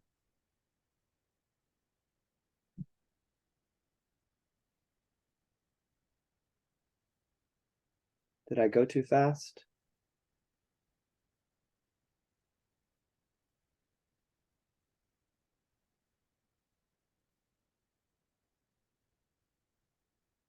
Okay, now you might have a few questions. One is like, why the hell is this not working? 2, you might wonder, like, why did I put index outside the HTML folder and page 2 inside the HTML folder? And that has to do with organization. First off, it's not working because I'm not telling it the right thing, which I'll talk about in a moment. It has to do with organization. So my index is here outside because that's my main page. That's the first page that we're going to look at when we go to this website. That's the entry page, right? In a way. All the other HTML files are going to be inside the HTML folders. Page 2, page 3, page 10, page 12, whatever. All of the files are going to be inside the HTML folder. Did everybody hear me? This is extremely important. Extremely important. All of your HTML files will be in the HTML folder, except for one. Only the index will not be there. Okay? The index will remain outside because why? If you have 15 or 20 or 100 web pages, then, and if all of them are in here, then I have to go through and look through all your files to find out which one is the one you want me to open. If you only have one page outside of here, then I know which one to start with. That's the simple way. The other thing is the server technology is always looking for index, and this makes it easy for it to find the primary web page. So index outside in the main folder, in the tutorial 3 folder here, all the other web pages, all the other HTML files are going to be inside the HTML folder. That's very important. So when you're designing your own websites, make sure you follow this exactly, okay? That's super important. It also means that we have to figure out why the hell this image doesn't work, as I mentioned. And that's because my file, the page 2 file, is in a different location. The index is here. And so I got my index to work, right? Because it's outside. But now I have my page 2 is in a different location. It's in a new location. It's inside the HTML file. So relative to where this page is, then I'm giving it the wrong instructions here of how to get to the image, right? Because I've changed locations. It's got a new address. So I have to give it new directions of how to locate the images. So let's imagine we are page 2. So we are page 2, and we're looking for images. We have to tell the browser to look for the images. The images are not here, nowhere to be found. So we're telling it to go look in the images folder, but there's no images folder here, right? There's no images folder. What we have to do is tell it to go outside of the current folder, which is the HTML folder. This page is inside the HTML folder. So we have to tell the browser to go outside of this current folder in order to locate the images folder. How do we tell it to? It's basically telling it to go up one level, right? We're down inside the HTML folder, but in order to find the images folder, we have to go back, right? We have to go up a level to find the images folder. The way we do that is we put in front of the first thing we do is put ... first. That tells the browser to look outside of the current folder. Our current folder is HTML right now. That's where page 2 is. We're working on page 2 here. Page 2 is in the HTML folder, but in order to find the images, we have to tell it to get out of the HTML folder, to go up one level. So this is telling it to go out of the folder. So we go out of the folder, and there we see the images. We tell it to go to look for images, and then our images name. So if I save that, now my image should appear. And it does. The other problem is that there's no CSS, right? Well, that's because I haven't connected the CSS file to this. So I'm just going to go copy and paste this guy, right? That's the link to the CSS file in my index. That's the link to the CSS file. I might as well just copy that. I'm going to copy it and then go page 2 and paste it in the same spot. Oops, wrong thing. Let me do that again. I don't know. There we go. But that's not going to work either, right? For the same reason. If I save this and I reload this page, it still doesn't have CSS. And that's because, once again, I have these instructions of telling it how to go find the CSS file. It's in the CSS folder, but we're still in the HTML folder, right? So I have to tell it to go out of the HTML folder in order to find the CSS folder. So just like with the images, I have to put the ... first to tell it to come out of the current folder to find the CSS folder. And as soon as I do that and save and reload, it gets the CSS styles.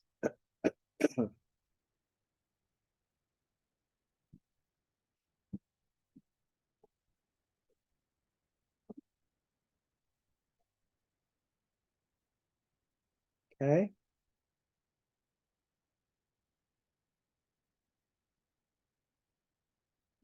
Okay, so let us put, does that work for y'all? This is a sticking point, something that will be hard for you to get used to, some of you, but it's very important to remember of how to tell the browser to navigate from one folder to another. If you wanted to tell it to come out of a particular folder, you have to put the ... first. So now I have background color. It made my image fit into my wrapper div.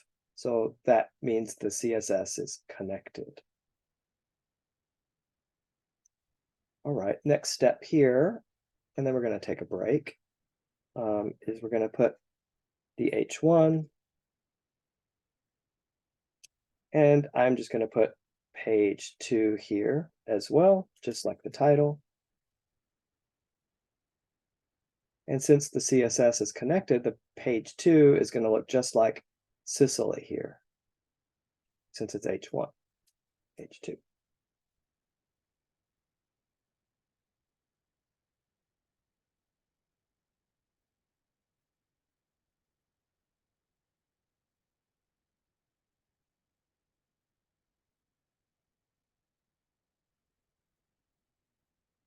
Ooh, excuse me, excuse me. Okay.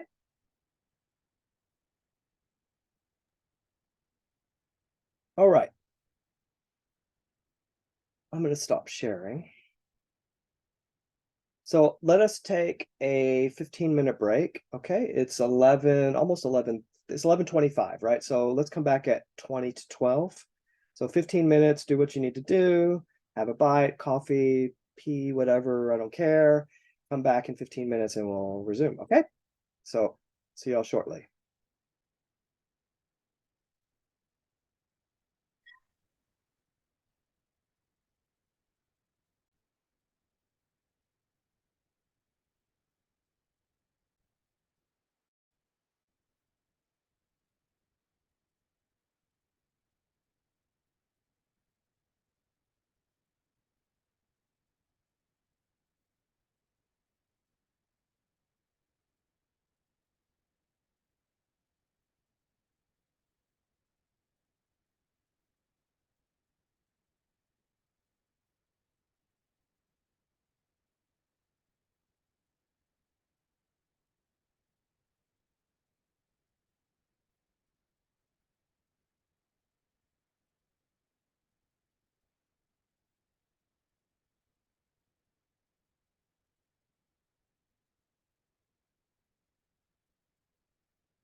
Excuse me, professor?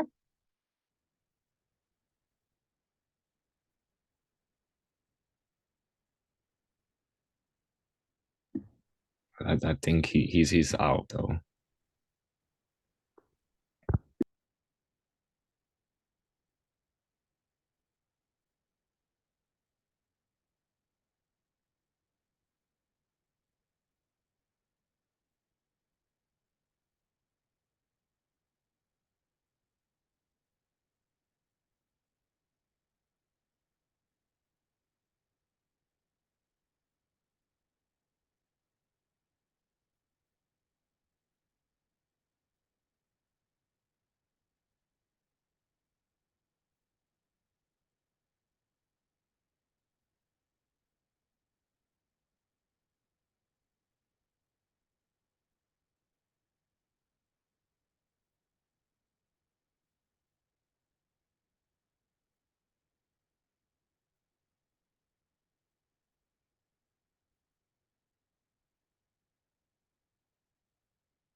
I somebody said professor before. Is everything okay?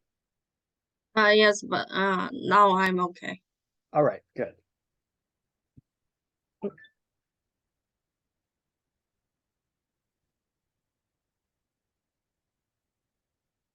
Having myself a little snack and coffee.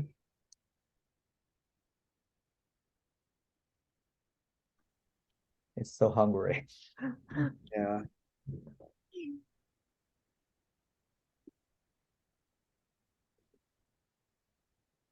Didn't have a chance for breakfast this morning, so this is my breakfast.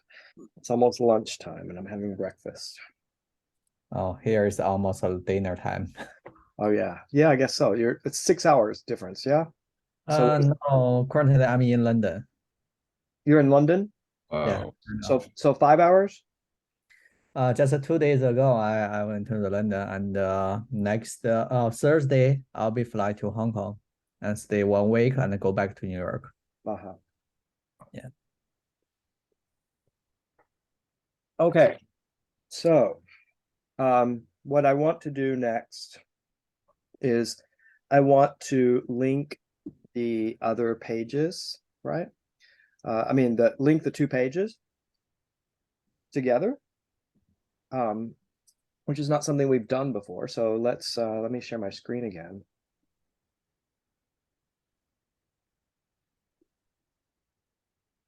All right, I'm going to start though with the index, right? So we're going to start with the index.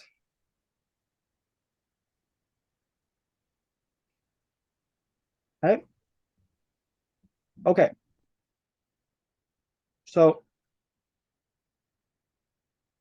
I'm going to make a link from the index, which is right here, right? This is my index. This is the index here. I'm in the index. I want to make a link from my index to page 2. And I want that link to be right below the image. So I'm going to put it right there. And if you remember, the tag to create a link is A. And I'm going to just put 2, right? Because it's going to go to page 2. And then a closing A tag. Now, if you recall, the A tag doesn't do anything by itself. So if I go here, I'll still see 2 though, right? There it is right there, little tiny 2. That's going to be my link to page 2, ultimately. Okay. Now, in order to link to page 2, to make any kind of link, in addition to the A tag, we need an attribute, right? We need the href attribute, which of course requires the quotes and the equal sign. Okay, so what do we link to? Well, if we were linking to an external website like Google or Facebook or any of those other websites like we did in the previous 2 classes, an external site, right, from somewhere else, we would have to put http:// and so on, right? That's for external sites. We are linking to an internal page, right? Our own page that's in the same folder system that we've created. Since we are linking within our own system, our own website, we don't have to put the HTTP protocol.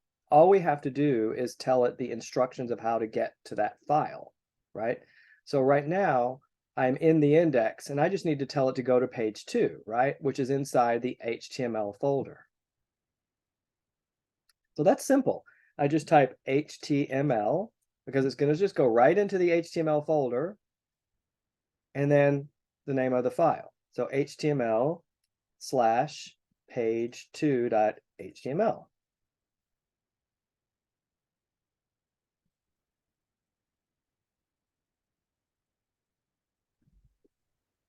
Hi, Professor. Can Yeah. I rejoin the Zoom meeting again because I cannot see your share screen. I just leave and join again. I try. Okay, of course. Just leave Yeah. and come back. I'll let you back in. Okay.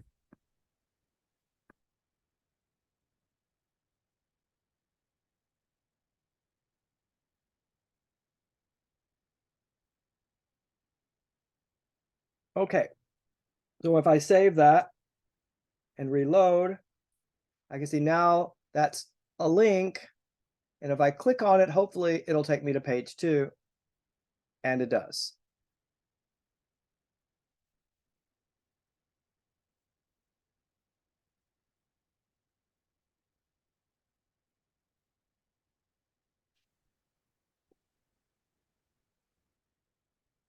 Okay.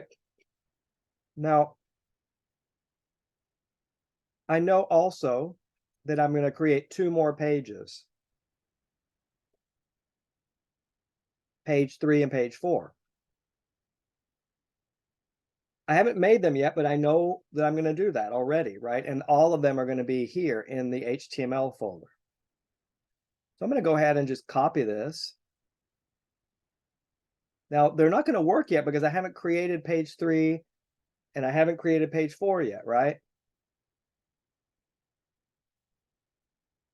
I haven't done those yet, but I'm pretending like I've already done them.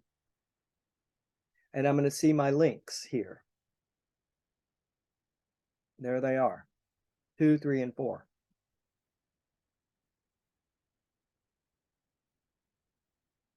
They're all going to be in the HTML folder. So I put HTML in front of all of them, right? The only thing that's different is the name of the file. Even though I haven't created them yet, I'm going to just name it basically the same thing like this once I create them.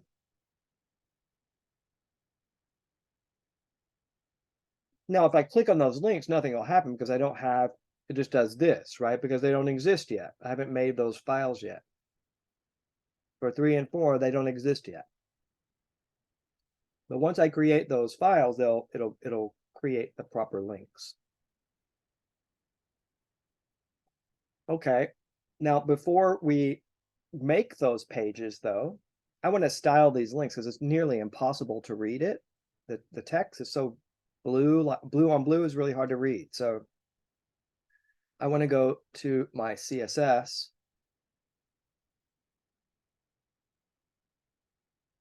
and style the links.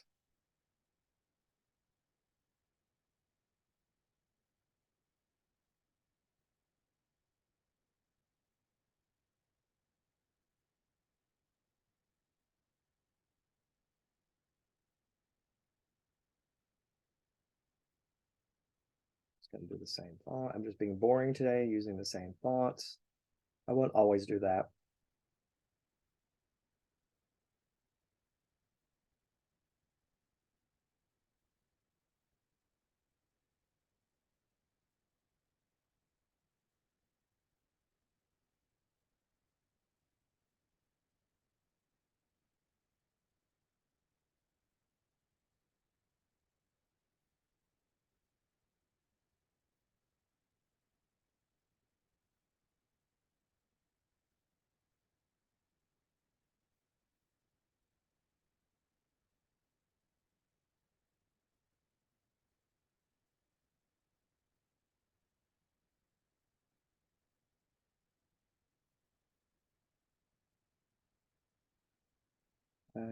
I'll change the colors later. I don't like those colors, but at least now we can see them.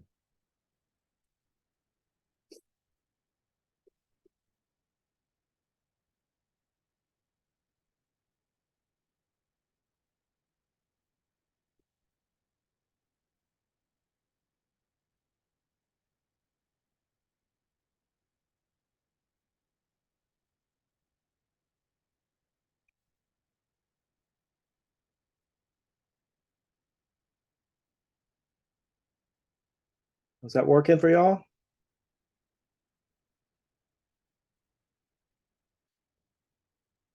Yeah. Okay, so we got the links. The page 2 works, but the other 2 don't work because we haven't made those pages yet. Now, I'm also going to create, because I'm going to put these same links in the other pages too, right? I want the same links to be in all my pages. So I need to create a page that brings me a link that brings me back here, right? Back to the main page, back to the index. So right here, I'm going to put that link, ahref equals, I'm going to put just not the quotes there for a moment. I'm not going to fill it in yet. And this is going to go to index.html ultimately. So I'm just going to call that home. It's going to take me home. The link doesn't work yet. If I click on it, nothing happens. But I want it to link in this page. I want it to link. I'm in the index, but it's going to link to the index. It's going to link to itself, right? So I'm going to put index.html because we're in the index, right now. We don't need to tell the folder because it's the same file, right? So it's linking to itself. but I want it to be there because I want it the menu to look the same in all my pages, right? Normally when we go to a website, the menu is the same in every page for the most part.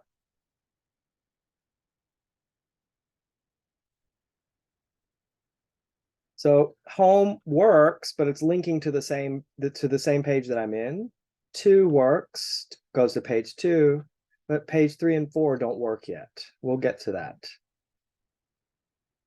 Now I want these same 4 links. I want those in page 2 as well. Okay, I want these same 4 links in page 2. So I'm just going to copy these, I'll highlight them and copy. And I'm going to go to page 2 and paste the same links in page 2.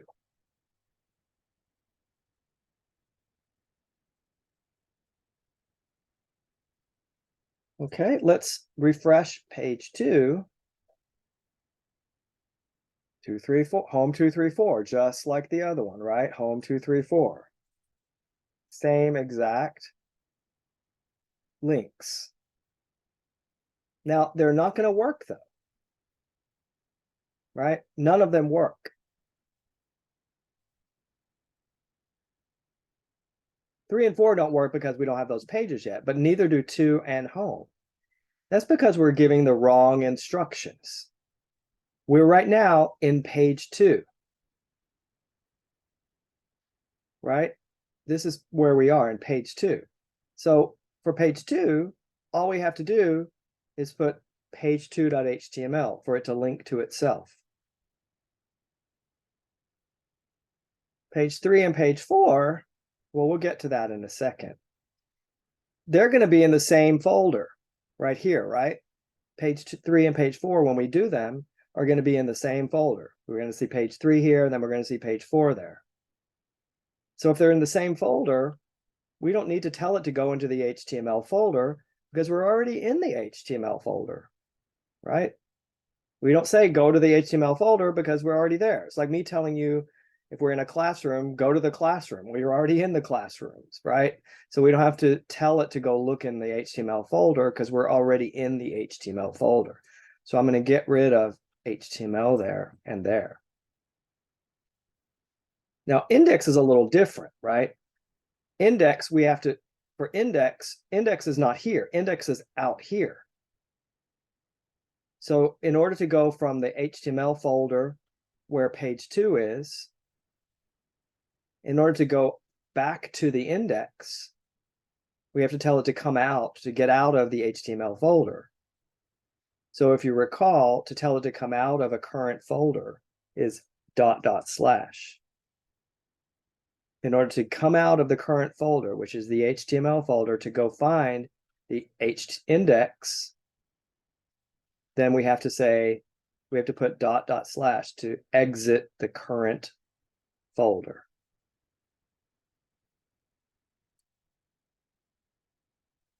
All right, so now page 2 works, link, and home works. We can go back and forth between these two.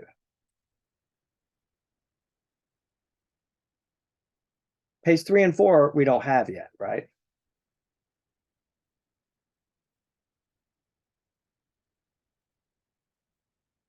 Does that work? Yep. Okay, so what I want you to do right now is to create page 3 and 4. Page 3 and 4 should look just like page 2, but use a different image, right? For each one. That's all. So basically you're copying page 2 and just replacing a different image, right? So page 3 and page 4 are going to look just like page 2, but with a different image.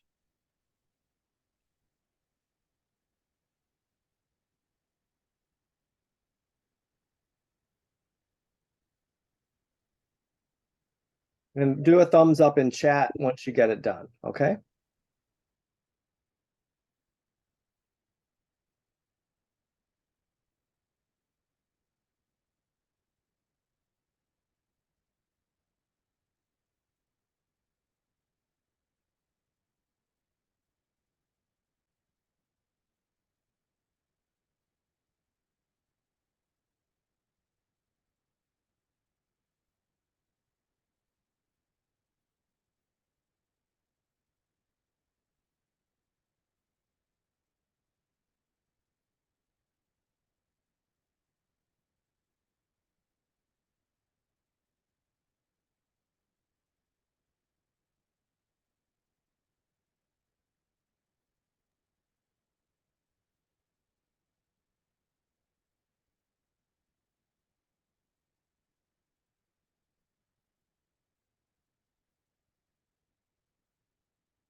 All right, we got one thumbs up.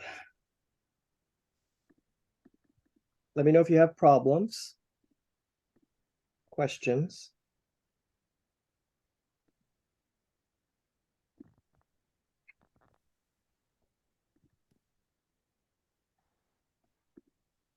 Okay, Cindy, good.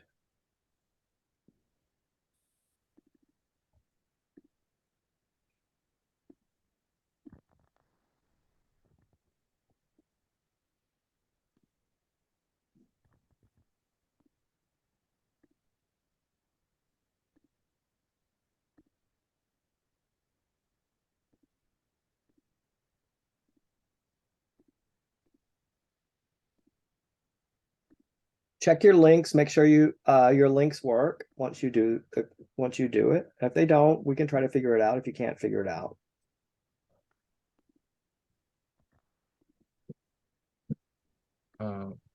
Just get question. Yeah.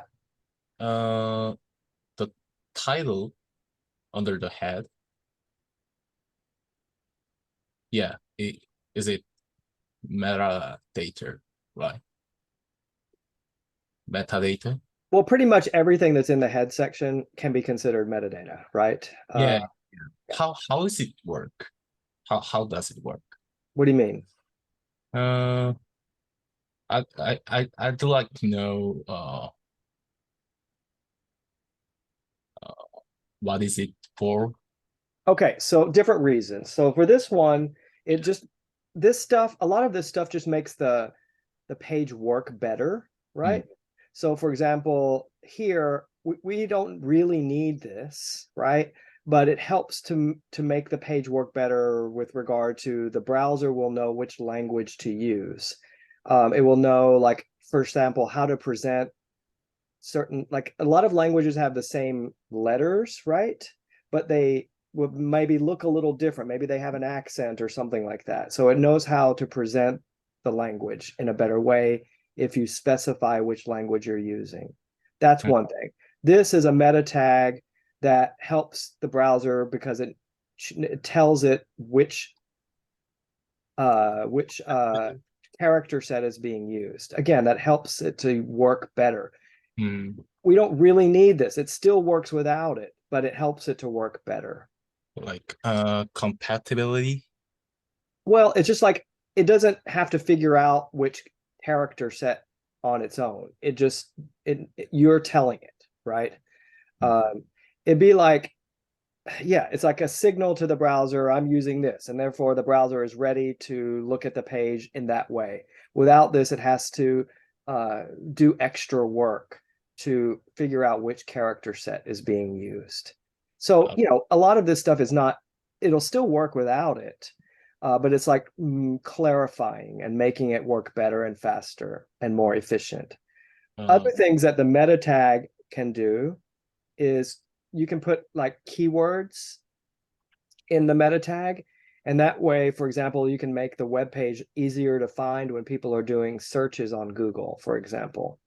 So there are, and I'll be doing more of that, right? I'll be putting more stuff in the head section to help the browser work better. Basically, it's all about the browser and search engines to locate it and that sort of thing. It makes it work better. Even this, right? Even the link tag, which connect makes it style, that makes it look better, right? So it's all of this is information that helps the web page to work and look better. And helpful optimization. Exactly. Okay. It's exactly right. Okay. I see. Thank you. Good.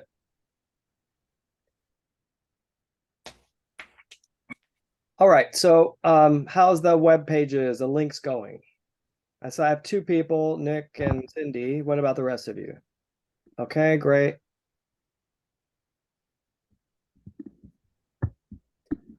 So I'm going to just show you the way I would do it.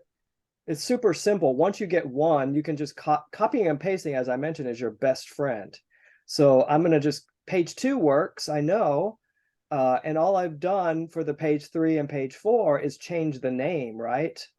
Change that little number. So I'm just going to copy page 2 and paste it or duplicate it. And instead of page 2, I'll put page 3, right? And then do it again. Instead of page 2, I'll put page 4, right? Then it matches page 3 and page 4, page 3 and page 4. Well, that's one step. Now I also have it in the Sublime text over here.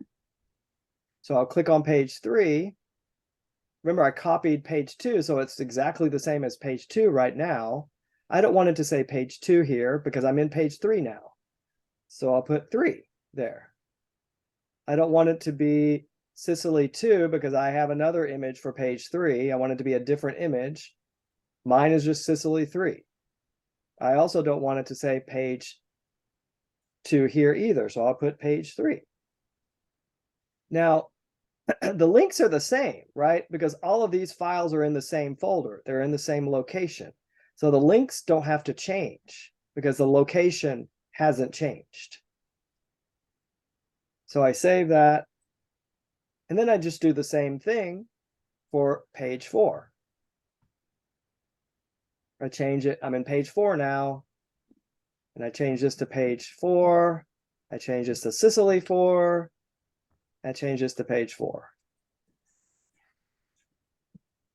Now, this is a boring website, right? Normally, they're not going to be so similar.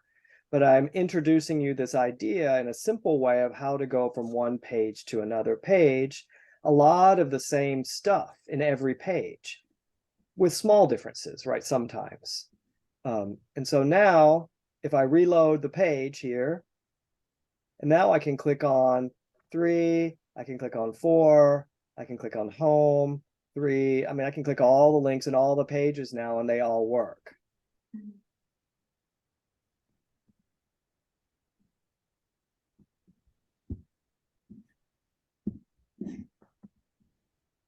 seeing these pictures. Don't you want to go to Sicily too? I can't wait. I'm excited. All right. Do we have any questions?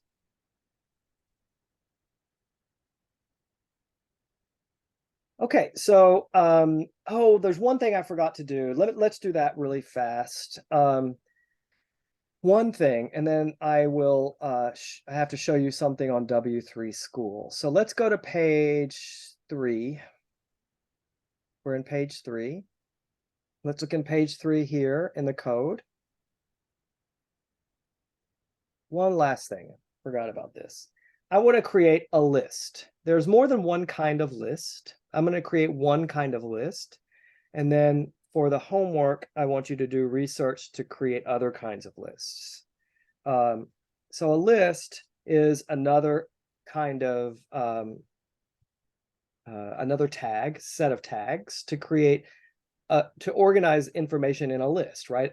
The list can be numbered, it can be lettered, or it can just be like bullet points, right?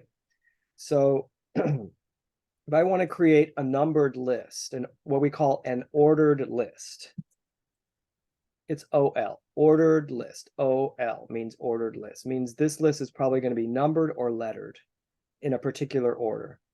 So we need the OL tag, oops, and then the closing OL tag. And then in between the list, we need what are called list items, right? Each item in the list. We also can create a heading too, but we won't do that right now. So let's say I want to create a list of, well, I don't know, this is not going to fit with the topic of Sicily, but how about, oh, I'll do a few C's in the Mediterranean. So LI for list item. I'll put the Adriatic.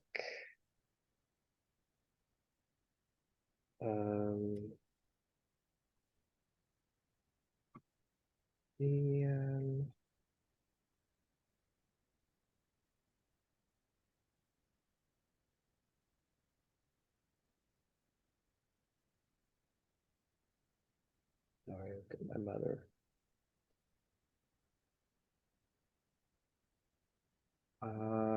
Let's just do one more.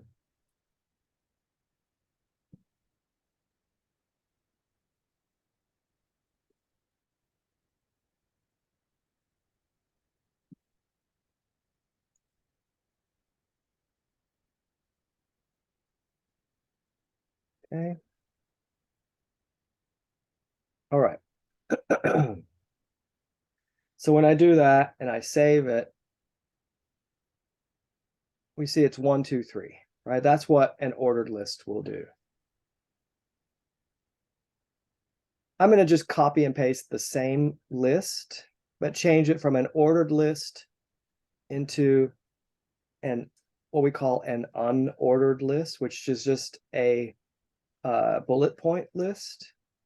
So we put UL there instead of OL.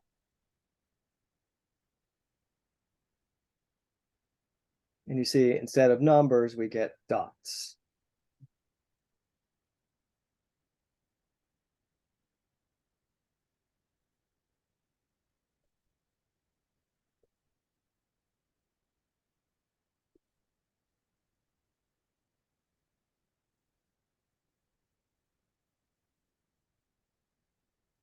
Okay. Now,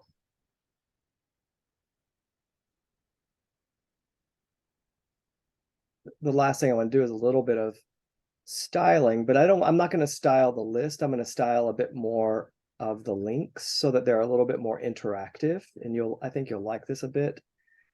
So we're going to go and style the list so that when we mouse over it or click on these links, they change colors, for example. So let's go to the CSS, and this will be the last thing we do.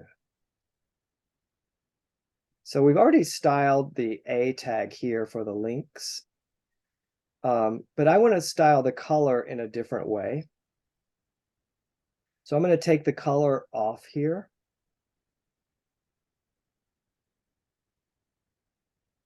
And what I want to do is style it so that when I mouse on and off the links, they change colors.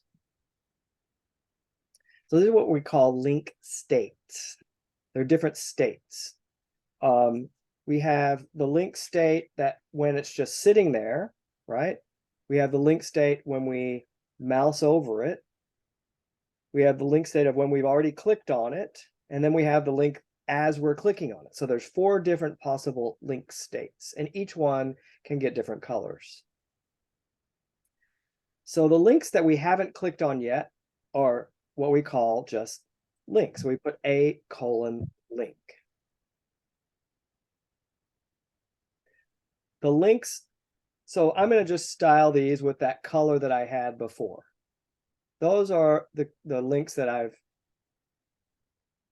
not yet clicked on. I'm also going to take away the underline. So I put text declaration none. Now I've already clicked on all my links once before. So when I reload this, it doesn't make it that color. When you've already clicked on a link at least once, we call those visited. And I want to style the links that I haven't clicked on and the links I've already clicked on once at least the same way. So when I want to design something the same way, just like I did up here with HTML and body, I want to design them the same way. So I just separate it by commas. So I'm going to design the visited links, the ones we've already clicked on, and the links that we haven't clicked on the same. All right, so you see that took away the underline. Well, there's 2 more link states. The links that we are interacting with when we're mousing over it or when we're clicking on it. So active are the links as we're clicking on them, the moment that we click on them. And hover are the links when we just mouse on top of it, when we're hovering on top of it. For those, I'm going to style with a different color.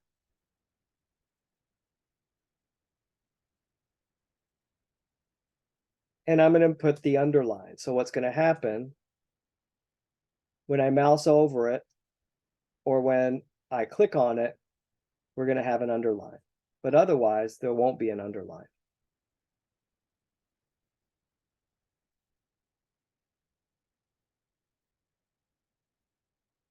So when I mouse over, you see it turns that magenta color with an underline. If I click on it, the same thing.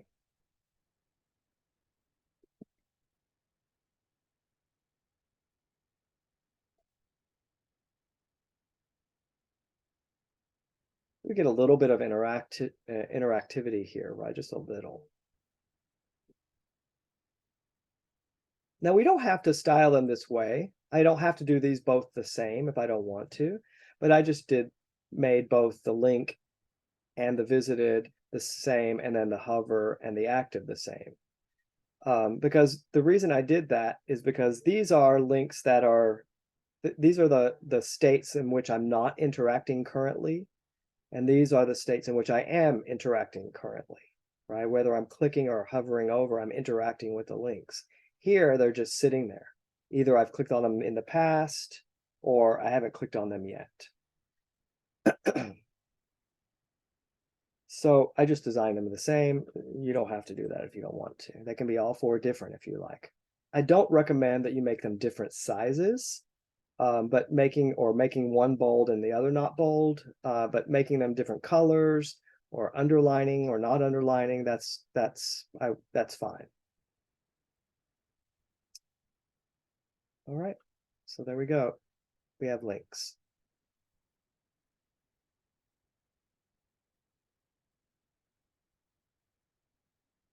So like the other classes, this code will eventually, probably by tonight or tomorrow, will be up for you, as well as the Zoom call recording if you want to take a look at it. And again, okay.